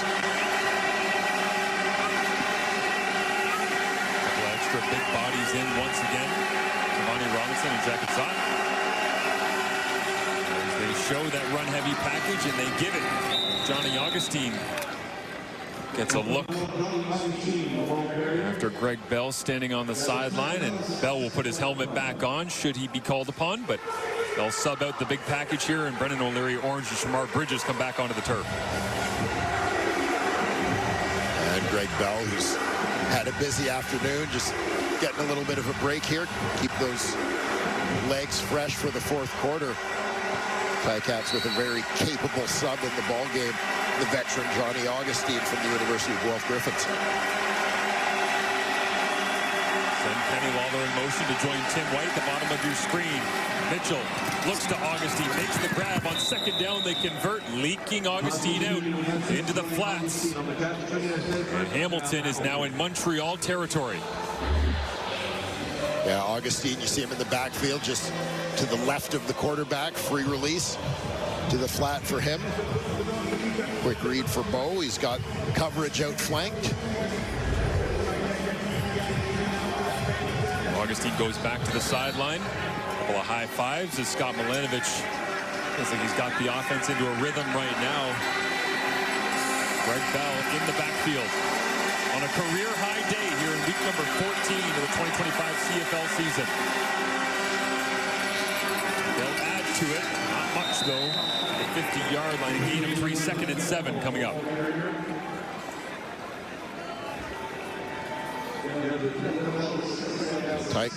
Hamilton Tiger Cats been effective here in mixing it up a little bit. Heavy dose of run, but a lot of different looks, whether it's changing up the personnel, changing the blocking scheme up front, as well as changing that point of attack. 5 of the 6 touches in this drive going to Hamilton running backs between Bell and Augustine. Whether it be in the air or on the ground, this time they'll go aerial for Kenny Lawler, falling backwards, and he only needed one.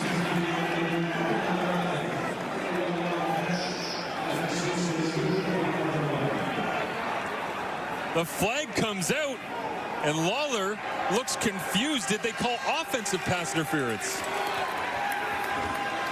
A lot of Montreal Alouettes seem to be talking to Kenny Lawler over there at the end of the play.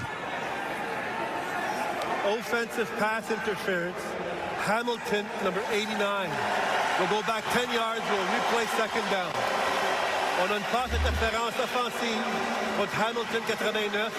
On recule le diverge. On reprend le deuxième essai. Take a look at the end of this one.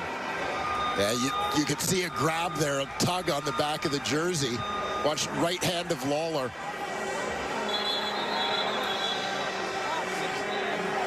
Subtle at full speed. A little less subtle when slowed down. Watch the right hand of Lawler goes to the back of Cabianento here. And pulls him down. Devil's advocate on this one. Yes. Your body. Hamilton is challenging the ruling on the last play. The play will be reviewed. Hamilton demande la révision du dernier jeu. Your momentum is already carrying you back towards. Your arms are swinging wildly. Is there a chance that your thumb on your gloves could just get hooked inside the armpit of the jersey? Oh, Marshall. I also don't believe that Michael Jordan pushed off in the 98 finals, in case anyone's wondering. Yeah, and I guess my answer to your question would be, yes, there is a chance, but that's not what happened. Okay. I mean, listen, level of difficulty to use one hand to pull the defender out of the way and the other hand to catch the ball, full marks for that. But I think they got the call right here. A look of bewilderment on Kenny Lawler as he was sitting on the ground. Explained it all, but the referee, Ben Major, has the call from the CFL Replay Center. Upon further review, the ruling on the field stands. Hamilton loses their challenge and their first team timeout. Suite à la révision du jeu, le jugement sur le terrain maintenu. Hamilton perd sa demande de reprise vidéo et perd un premier temps d'arrêt, pardon. Ça va être deuxième essai. Unbelievable. Look at that shot from a photographer's camera on the sidelines. They got the shot. Bo Levi Mitchell took one, but it didn't pay off. Now 2nd and 16 after the penalty.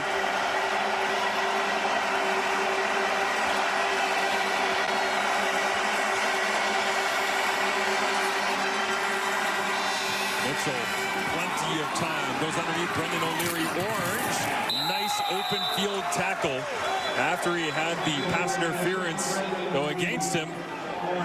Cabianento steps up in the open field and finishes off what looked like a promising Hamilton Tiger Cats drive. Hamilton still leading 16-9 as of now. The running attack in control for the black and gold as we head to the 4th and final quarter here to kick off Super Saturday in the CFL.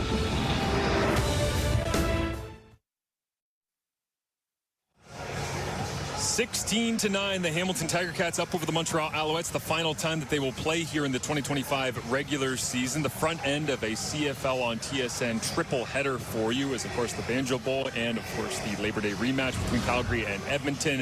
It's been a long time since Hamilton's been able to close one out here. Bo Levi Mitchell, not a huge fan of playing here.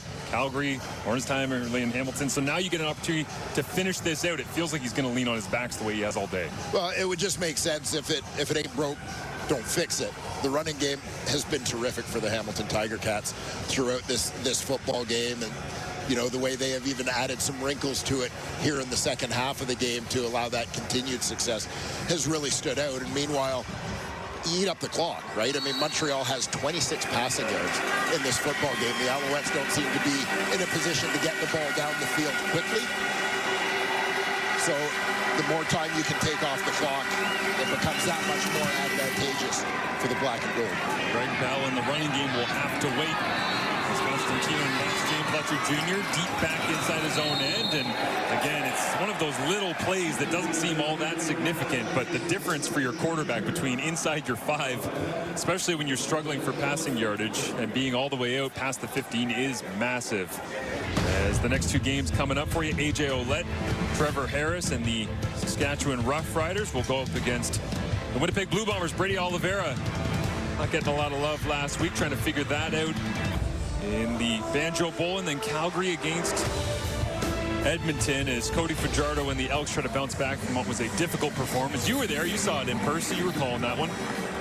I sure was, yeah. The Calgary Stampeders continuing their winning ways, as they have to try and keep pace with the Saskatchewan Roughriders. A couple of great matchups for you here on Saturday as James Morgan looks down the field, and 26 passing yards on the day, and nearly doubles it on a single throw. Yeah, nice chunk there. Finding Austin Mack. Gets down low to pick up this ball. This one goes for a gain of 21. Morgan rips it over the top of coverage. And maybe a little bit of life.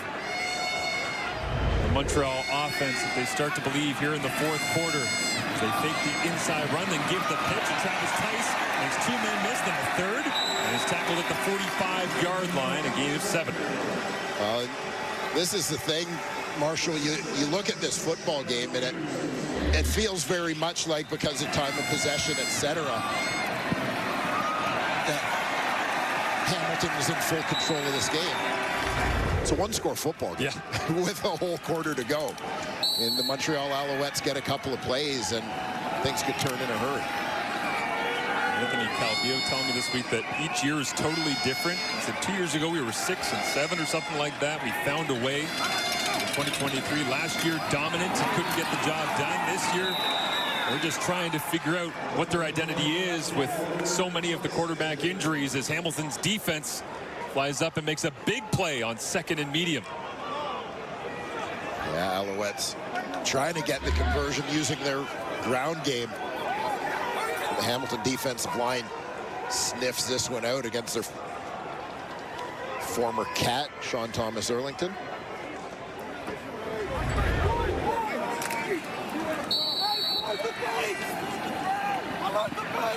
Mario Kendricks watching on here as Tiger Cats will get possession back and try to grind a little bit of clock. Phillip Brooks ready to return, the lone returner standing back.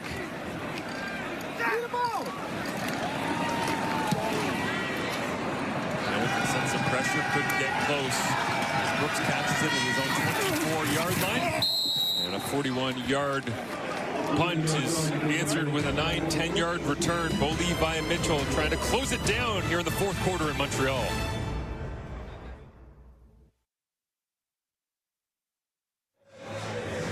Hamilton Tiger Cats sitting at 6-5 on the year, and 30-plus points in 6 games this year. 23-plus in all but one. That was the game they laid a bit of an egg against Saskatchewan. But coming up next week, a big game for the organization, Greg. Yeah, very meaningful. They've got the Winnipeg Blue Bombers in town. A game that they are dedicating to their general manager, Ted Gervais. Team Ted. League-wide support has been outstanding, and will continue at Hamilton Stadium next week is Bo Levi Mitchell on the delayed blitz by Tyrese Beverett. It's best on best. Bo Levi Mitchell telling me last year he thinks Beverett is the best player, perhaps the entire CFL, any position. And Beverett moving around behind that upright. Gonna pick his gap on the blitz. Fullback crosses, and there he goes. Untouched, just delays it. Doesn't get accounted for in that blocking scheme. Bo just getting down to protect himself. How fast Tyrese Beverett recognizes that he's free and then fires. No chance for Mitchell. Leads to 2nd and 16 underneath. Tim White tackled in the open field by Lorenzo Burns, and immediately Hamilton's offense goes backwards, and the Alouettes, trailing by a score, will get the football back inside 11 minutes remaining in the fourth. Yeah, you get into those 2nd and longs. See it all the time in the Canadian Football League. Defense is just going to sit off. They'll let you have that completion as long as it's in front of them. Burns doing exactly as he should, coming up and securing that tackle in front of the sticks.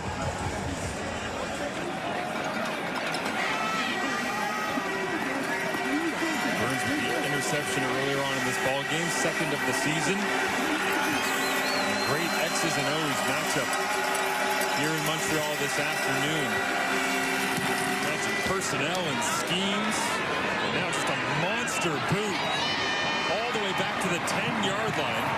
Nick Constantino, there's flags out well behind the play as well, as the Tiger Cats were running down to try and track down a 62-yard punt from Constantino.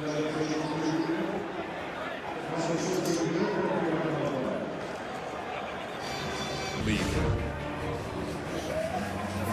The holding call goes against the Montreal Alouettes, and the first penalty Montreal has taken all day long. Proves to be a costly one in terms of field position.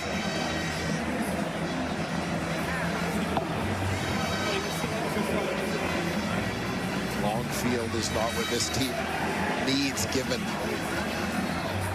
the challenges they've had picking up chunk yardage here. And Cameron Dukes is in the ball game. Slipped him into the huddle there, coming off the sideline. So the former Toronto Argonauts see if they can generate a little bit of instant offense with a different arm and a different voice in the huddle, and right away it'll be a gain of 9 yards for Tyson Philpott, flying to the flats as we get a look at his 2024 with the Toronto Argonauts. Yeah, Cameron Dukes, 9 starts with Toronto last year, 11 in his career. You see the numbers, high completion percentage for him.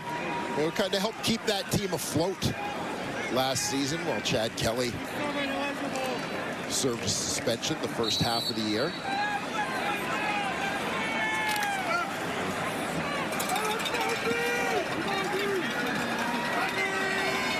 You see the hesitation. Cam Dukes heading to the sideline there and realized that the short yardage package was coming in as Travis Tice gets the little end around here. Stubblefield, the former Alouette, pushed off the pile at the end, but I distinctly remember doing a game here with you early last year when Cam Dukes was the starter, where he was one of the main emphasizing points in how Toronto was able to create some offense and beat the Alouettes. And you got to wonder if that was the kind of impetus to the Alouettes having a little bit of belief that he might fit in what they want to do. Yeah, and, you know, Dukes been here for a few weeks now. He came in after the McLeod Bethel Thompson injury. So a little bit of time to learn the system, and, you know, as mentioned, Cameron Dukes in his 3rd Canadian Football League season. So, you know, that understanding certainly of defenses around the league. You know, for James Morgan, listen, lots of young quarterbacks have been there. There's a learning curve. It takes time. Morgan pressed into duty earlier than the Alouettes would have liked. Comes up on the snap here as Travis Tice goes right down the pipe. Sean Amos comes downhill to try and help out, but for now, the Alouettes picking up the first down here on the ground, and Montreal had no end. It'll go on backwards their right formation. Side. We'll go back 5 yards. We'll replay second down. Procédure inadmissible. Montréal n'avait pas d'allié pour fermer la ligne de leur côté droit. Pénalité de Saint-Verge. On reprend le deuxième essai. Well, keep an eye here. The right side of the line, you can see everybody's trying to get lined up, but outside the tackle, no one is on the line of scrimmage. You can see Philpott signaling out. I believe it was, Tyler Sneed out wide. Philpott was signaling to him, you got to get up on the line, but they just couldn't get it done before the ball was snapped. Great 2nd and 11 for Cam Dukes. Pressure on Julian Hauser. Bends the corner and throws down Dukes.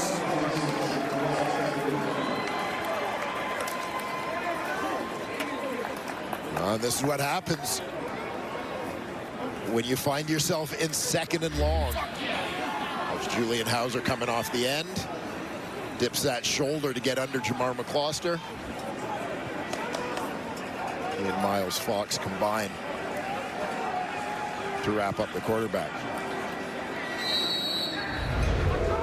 Both being able to finish off the play, but dramatically different celebrations. Hauser, put my head down, go to the sideline. Fox loves to celebrate, loves the energy in the Tiger Cats defense, so that backs them up. The Alouettes, and Cam Dukes goes back to the sideline to look at things. No fault of his own that time from right tackle Jamar McCloster being unable to protect him. Is now Brooks with a flag out.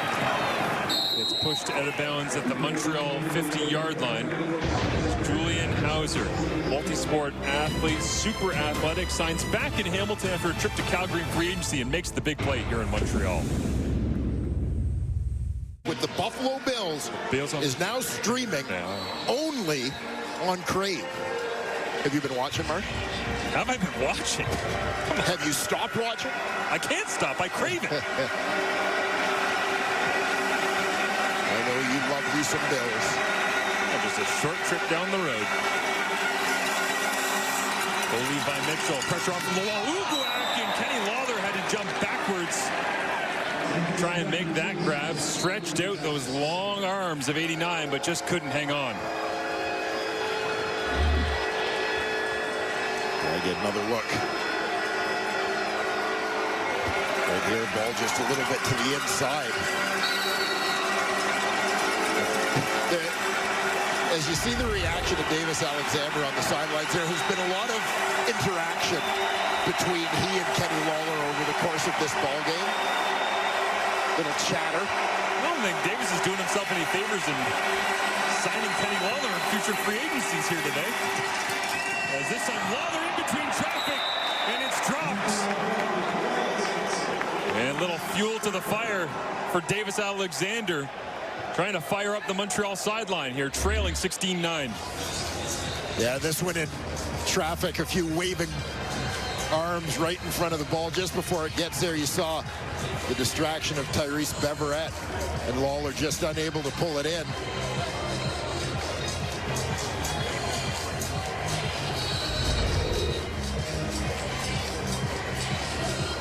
Davis Alexander all over it.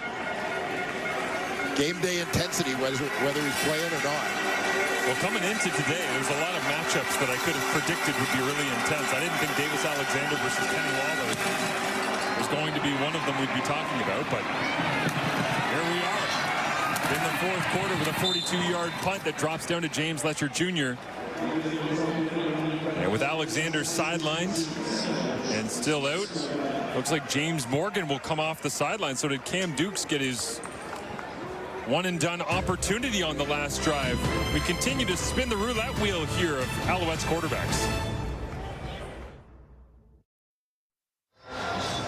James Morgan is back in the huddle right now. Cam Dukes got the last drive, and Jason Moss making the decision. He wants to go back to the man that started the ball game for him here. Maybe just took him out and gave him an opportunity to watch a drive from the sideline. Yeah, it could be a case where there was something specific he wanted him to see in that moment. Could be situational in terms of field position, etc., that maybe he realized he was more comfortable with Morgan. Oh, man, that one goes right off the chest of Tyson Philpott. It was a rocket coming out of the hand of Morgan on the money. A little bit of extra pace on that one. Maybe trying to prove he deserves to be in the football game, but Philpott couldn't hang on. Yeah, Philpott's the receiver at the top of your screen. Just coming underneath. Clearly just misjudged that one as it ate him up a little bit. You can see it caught Tyson right in the chin strap area. As now, Morgan hit as he throws into traffic. Jamal Peters picks it off. There's flags up, but Peters goes down the left sideline and steps out of bounds inside the 30. And more flags at the end of the play.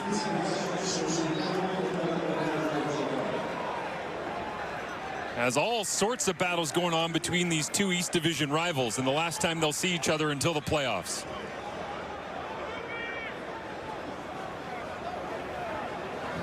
Morgan had a chance to see this one coming, trying to accelerate his release to get that ball out there, but takes a hit just as he releases it. Ball comes up short. Jamal Peters, 3 interceptions already on the season. Is this one going to stand as number 4? There are 2 penalties on the play. Major foul roughing, crackback, Montreal, number 85.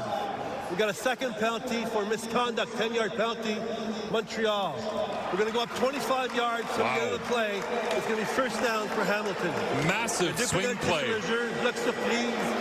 I know we both saw it, but I believe it was Tyler Sneed that came flying down the line of scrimmage. And he catches the defensive end and had something to say about it as well in real time. Yeah, watch for Sneed coming from off screen, right side of your screen. Give me a headphone.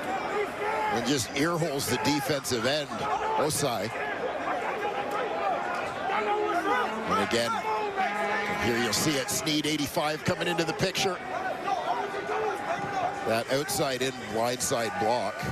And we saw a similar play last night with Khalil Pimpleton in the 4th quarter in Ottawa as well, just blocking back towards the outside in and blowing somebody down onto their feet into the pile. It gets real messy real fast. It can lead to injuries. So player safety, but adding on the misconduct penalty at the end of the play, the interception and the field position, and Bo Levi Mitchell is standing in the shotgun at the 2-yard line of the Alouettes.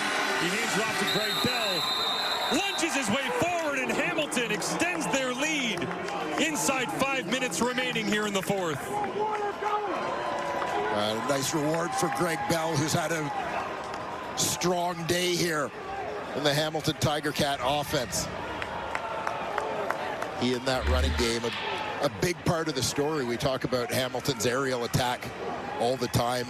Mitchell to Lawler, Smith, White, and company. But Greg Bell carrying the mail today.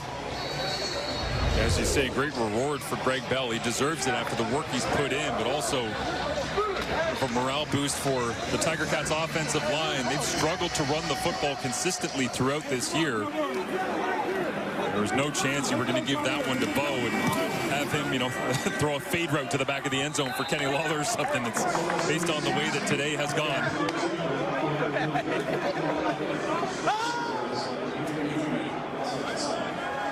23-9. We get another look at the interception by Jamal Peters off of James Morgan. Yeah, Morgan just trying to make something happen, trying to get his team back in this football game. Knows the hit's coming, makes that throw just as he takes a shot. Jamal Peters with his 4th interception of 2025, and Greg Bell punches in the touchdown run. Yeah, Greg, go, man. Go. 3rd rushing touchdown of the year for Mr. Bell. Montreal playing their first East Divisional game since July 17th after a run of 5 straight against the West. That was 50 days ago that they last played against an East Division team. And with 4:21 remaining, still plenty of opportunity to change the result in this one, but Hamilton eyeing their first victory in Montreal in the regular season over the last 1,471 days. It's been a long time. Alouettes have had a big stretch of success here at home, a especially in 2024 against pretty much everybody, but now going backwards once again. Special teams coverage down the field. Malik Hall making his CFL debut, the defensive lineman, in helping to wrap up Fletcher Jr. on the return. And Malik Hall has been a nice addition to the Ticats special teams unit. I've noticed him a couple times today between coverage and blocks in the return game. I love that. Brian Cole II, the first to get there. And who brings Malik Hall and Brian Cole II together? Tyler Turnowski. Get over here. Celebrate this thing. Not much celebration for the passing attack of the Alouettes here today. Tyson Philpott and Austin Mack's return as Tyson catches this one and knifes out to the 29-yard line. Gain of 9.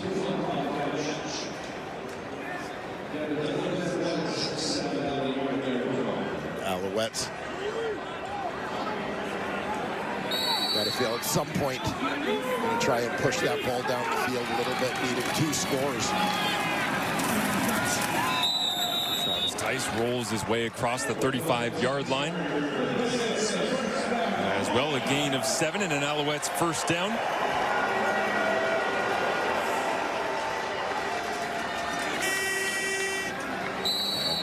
Here you see going with a little bit of a tempo offense. Morgan digs in. Nice rhythm completion that time. First down. And Austin Mack makes the grab, moves the chains, and timeout Montreal before they hit the 3-minute warning.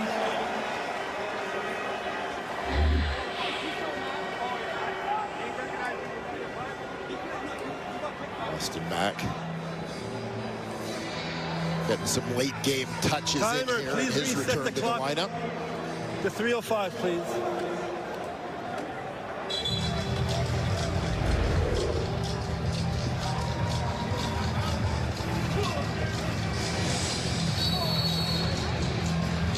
Montreal Alouettes. At what point will they open it up? Got the 3-minute warning, and then James Morgan told me one of his favorite things about the Canadian game, the variability of the final 3 minutes, the great equalizer. And now Hamilton forcing everything underneath, asking defenders to rally and make the tackle as they do here on Tyler Snead. And we have officially hit the 3-minute warning as the Tiger Cats looking to advance to 7-5 on the season here on the road in Montreal. Scott Milanovic and the Hamilton Tiger Cats, difficult loss back on Labor Day Monday. And of course, you have the big week leading into the Labor Day Classic. And the second that game ends, your focus turns to the next game because it comes in short order. Bo Levi Mitchell telling me this week that mood in the Tiger Cats locker room was almost somber for a day or two. Usually you can lick your wounds and make your way back. They didn't have that chance. Quick turnaround. They've done a good job here against the Montreal Alouettes as Reggie Stubblefield, the big thump, and turns back to his former sideline in Montreal. Yeah, big hit. Stubblefield injured the first game last season, missing the rest of the year. Start of this year as he recovered from knee injury. The Tiger Cats recognizing the value of a healthy Reggie Stubblefield. Signed him in free agency. And to the point of Bo Levi Mitchell saying quick turnaround, Brett Monson this week said we essentially took a week and we smashed it into one practice. Yeah, very true. Monday to Saturday for the Cats. Morgan gets another one out to Cole Speaker. Interesting in this matchup, just talking about that time between games, is Montreal, of course, one of 3 teams that didn't play Labor Day weekend. So 2 weeks, 14 days rest for them since their last outing. As Tamar McGloster rolls out of his stance.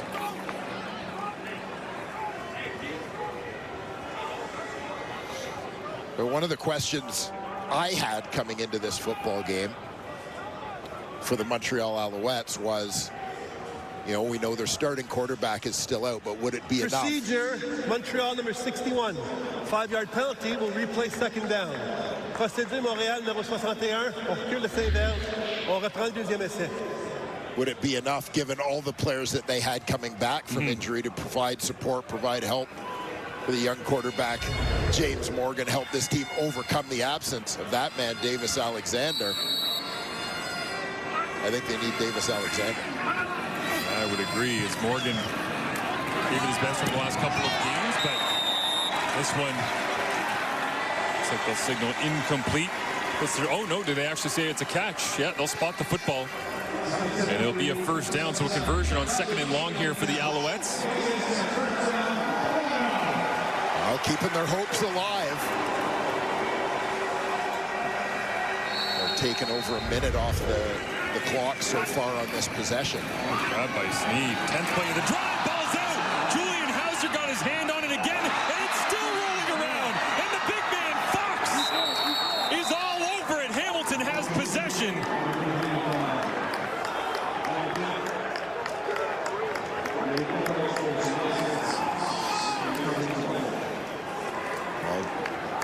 Julian Hauser once again was the man supplying the pressure.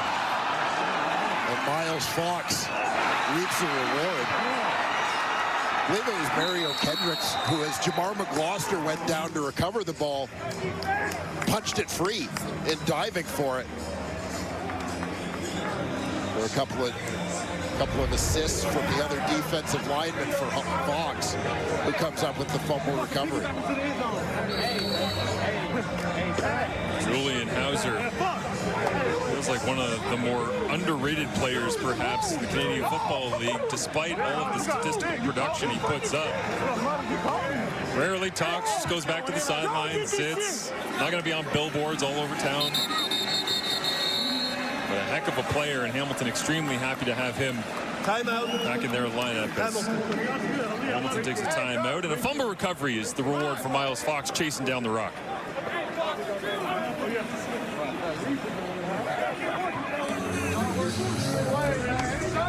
Yeah, all smiles from that Hamilton defensive line.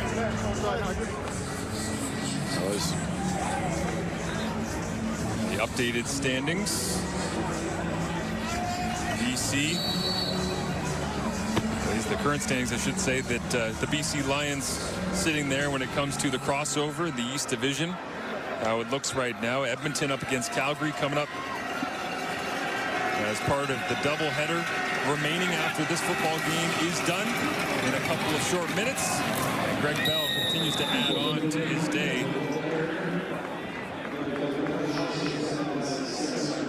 And I think, aside from the idea of Davis Alexander being out of the lineup and hoping that they get him back and the difference that he can make for Montreal, the big story, maybe the main takeaway, certainly for Tiger Cats fans, will be, do they have a running game? I mean, they've got all these weapons. All we've talked about is Bo and chasing records, and could he have been the MOP last year? And you go for $150. It's a fair question against the Alouettes defense. I was going to say that the numbers suggest yes. A delay here, and Greg Bell trying to follow Kenny Lawler around the corner. Nice design that time from Hamilton to slow play it, and they get a first down. Big rushing conversion, but what else is new? Yeah, as you just suggested, the story of the day has been Hamilton's ability to run the football. That'll give Bell 155 on the day. We were joking about Bo Levi Mitchell with his rushing touchdown needing to hit the ice tub for 10 years. I think Bell might need the ice tub the second that they head down the tunnel here in a minute 20. Handed off, Johnny Augustine, extremely capable as well. Tracked down on the backside of the play, Darnell Sankey.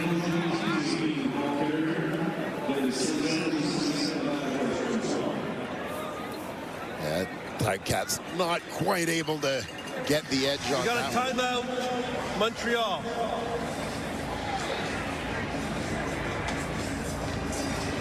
Banjo Bowl coming up. Saskatchewan against Winnipeg. It was an iconic Labor Day Classic Sunday night, and they get to do it down the road in Winnipeg this time around. Always a great game. Couple big rivalry games remaining here. Obviously, Banjo Bowl next, the return match in the Battle of Alberta wraps up our triple header. Interesting that we're talking about Hamilton finding a running game. Meanwhile, Winnipeg fans maybe wondering where theirs went last week in that game. Brady Oliveira not able to produce all that much. Saskatchewan able to win the Labor Day Classic last week. See if they can double down. The panel said the last time Saskatchewan won the Banjo Bowl was 2018, I believe off the top of my head. Yeah. So it has been a bit of an annual tradition, no matter how the Labor Day Classic goes, that Winnipeg has owned home turf on this day. Here today it is all Hamilton Tiger Cats 23-9. And the Montreal Alouettes averaging 14.8 points per game in their 4-game losing streak. That's about to go down in what will be a 5-game losing streak as Mark Leggio ready to extend the Tiger Cats' advantage.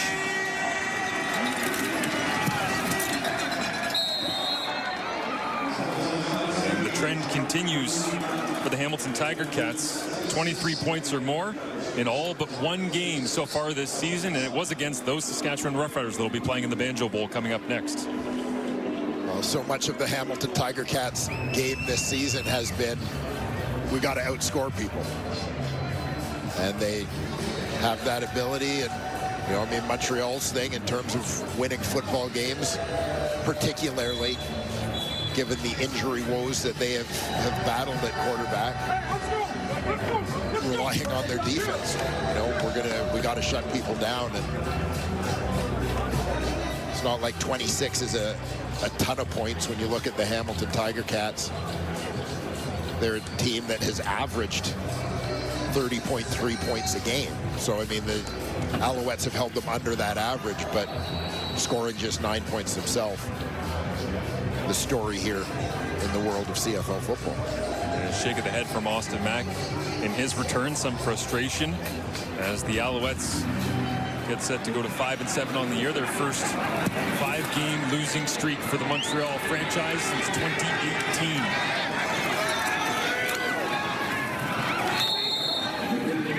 Jr. turns this out as we get another look at the Hamilton running game, and yeah. During the return, holding Montreal number 34. It's a 10-yard penalty. It's going to be first down for Montreal. Pendant le retour retenu, Montreal says it all, doesn't it? Right there. Yeah. We saw the numbers of Greg Bell. Remember, Tim White had a long run in the first half as well. Bo Levi Mitchell with his was due for his once-a-decade touchdown scamper. Hamilton averaging 72.3 rushing yards per game coming in. Not real good at numbers, but they double, triple. It's a lot. They found a way today, and there will be lots of film to watch for Noel Thorpe and the defense. And again, keep in mind, strong message sent in terms of the running game here today. It makes you wonder if these two teams meet down the road, East semifinal, East final. This film will be just ripped apart for them to sort out the good, the bad, and the ugly. Travis Tice, stiff arm in the open field, puts the shoulder down. Yeah, Marsh, as you talk about that playoff picture, reminder that this is the second and final game between these two teams, so a sweep of the season series for the Hamilton Tiger Cats.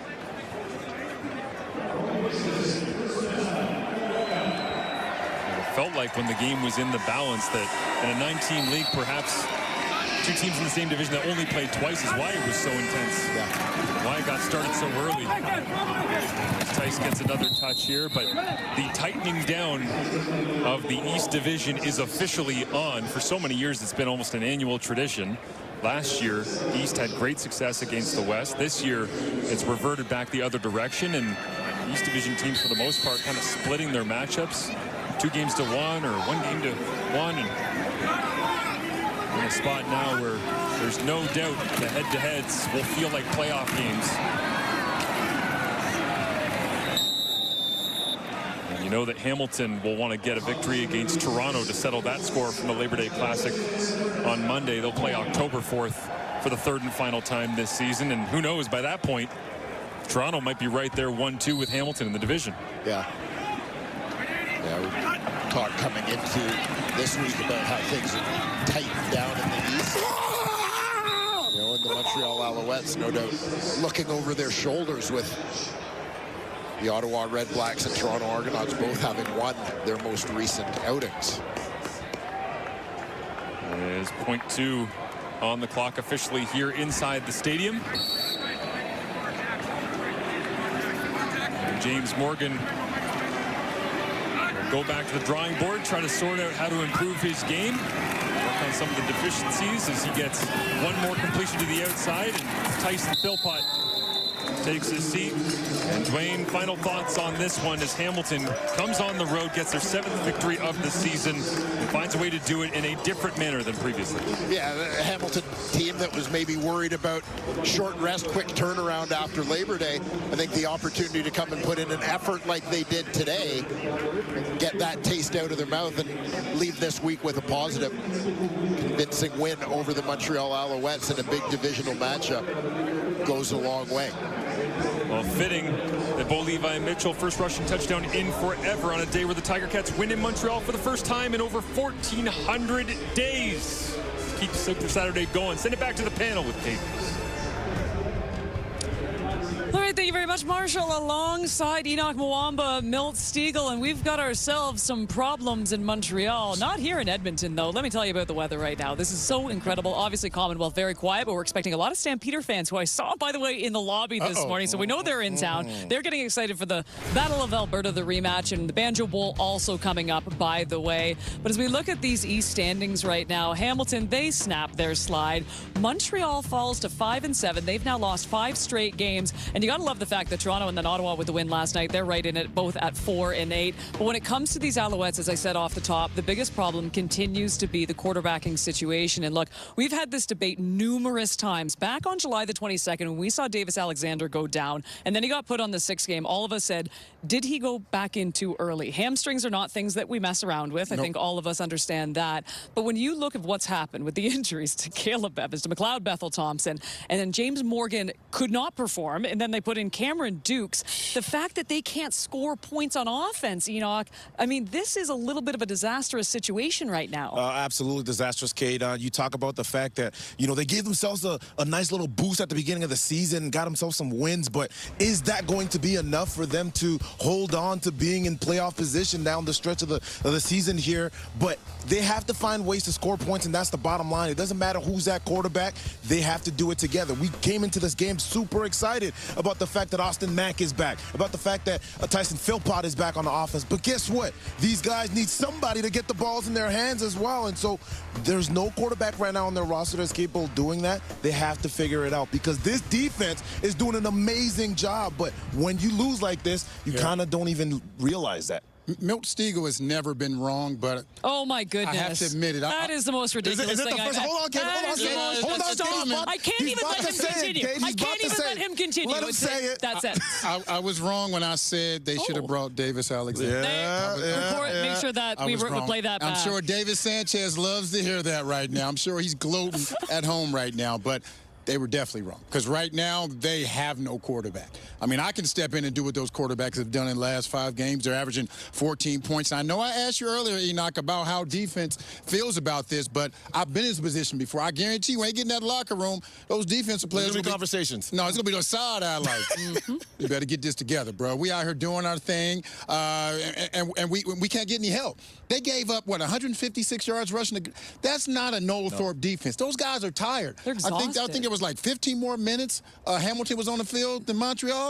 I don't care what type of players you have, what caliber of players you have. If you're on the field like that, you're going to give up some points. You're going to give up some yards. So offensively, I don't know where they go right now. I don't know where they go, but they have some problems. They're going to mess around and not be in the playoffs if they continue doing what they're doing. Well, and I commend Davis Alexander for being as fiery as he was on the sideline for this one. He's clearly, is fully invested in this team. He wants to be back, but you're certainly not going to rush him back at this point after watching what happened the last time around. Meanwhile, for the Hamilton Tiger Cats, things are going in the right direction. Are we still in awe of what Bo Levi Mitchell did running a touchdown in? Young Bo is back. You know what's in Bo's locker right now? What's that? He's going to get drug tested right now.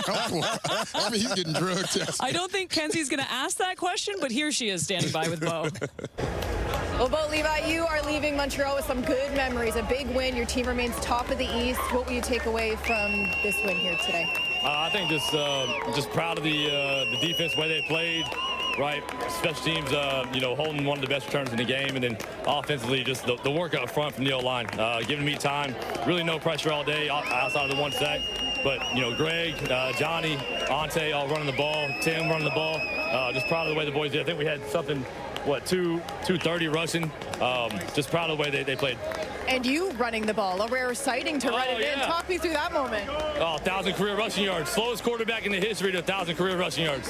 Lastly, you did talk about the ground game, how effective it was for your group here. Why was that the most efficient game plan? Well, I mean, I think, Scott's one of the best.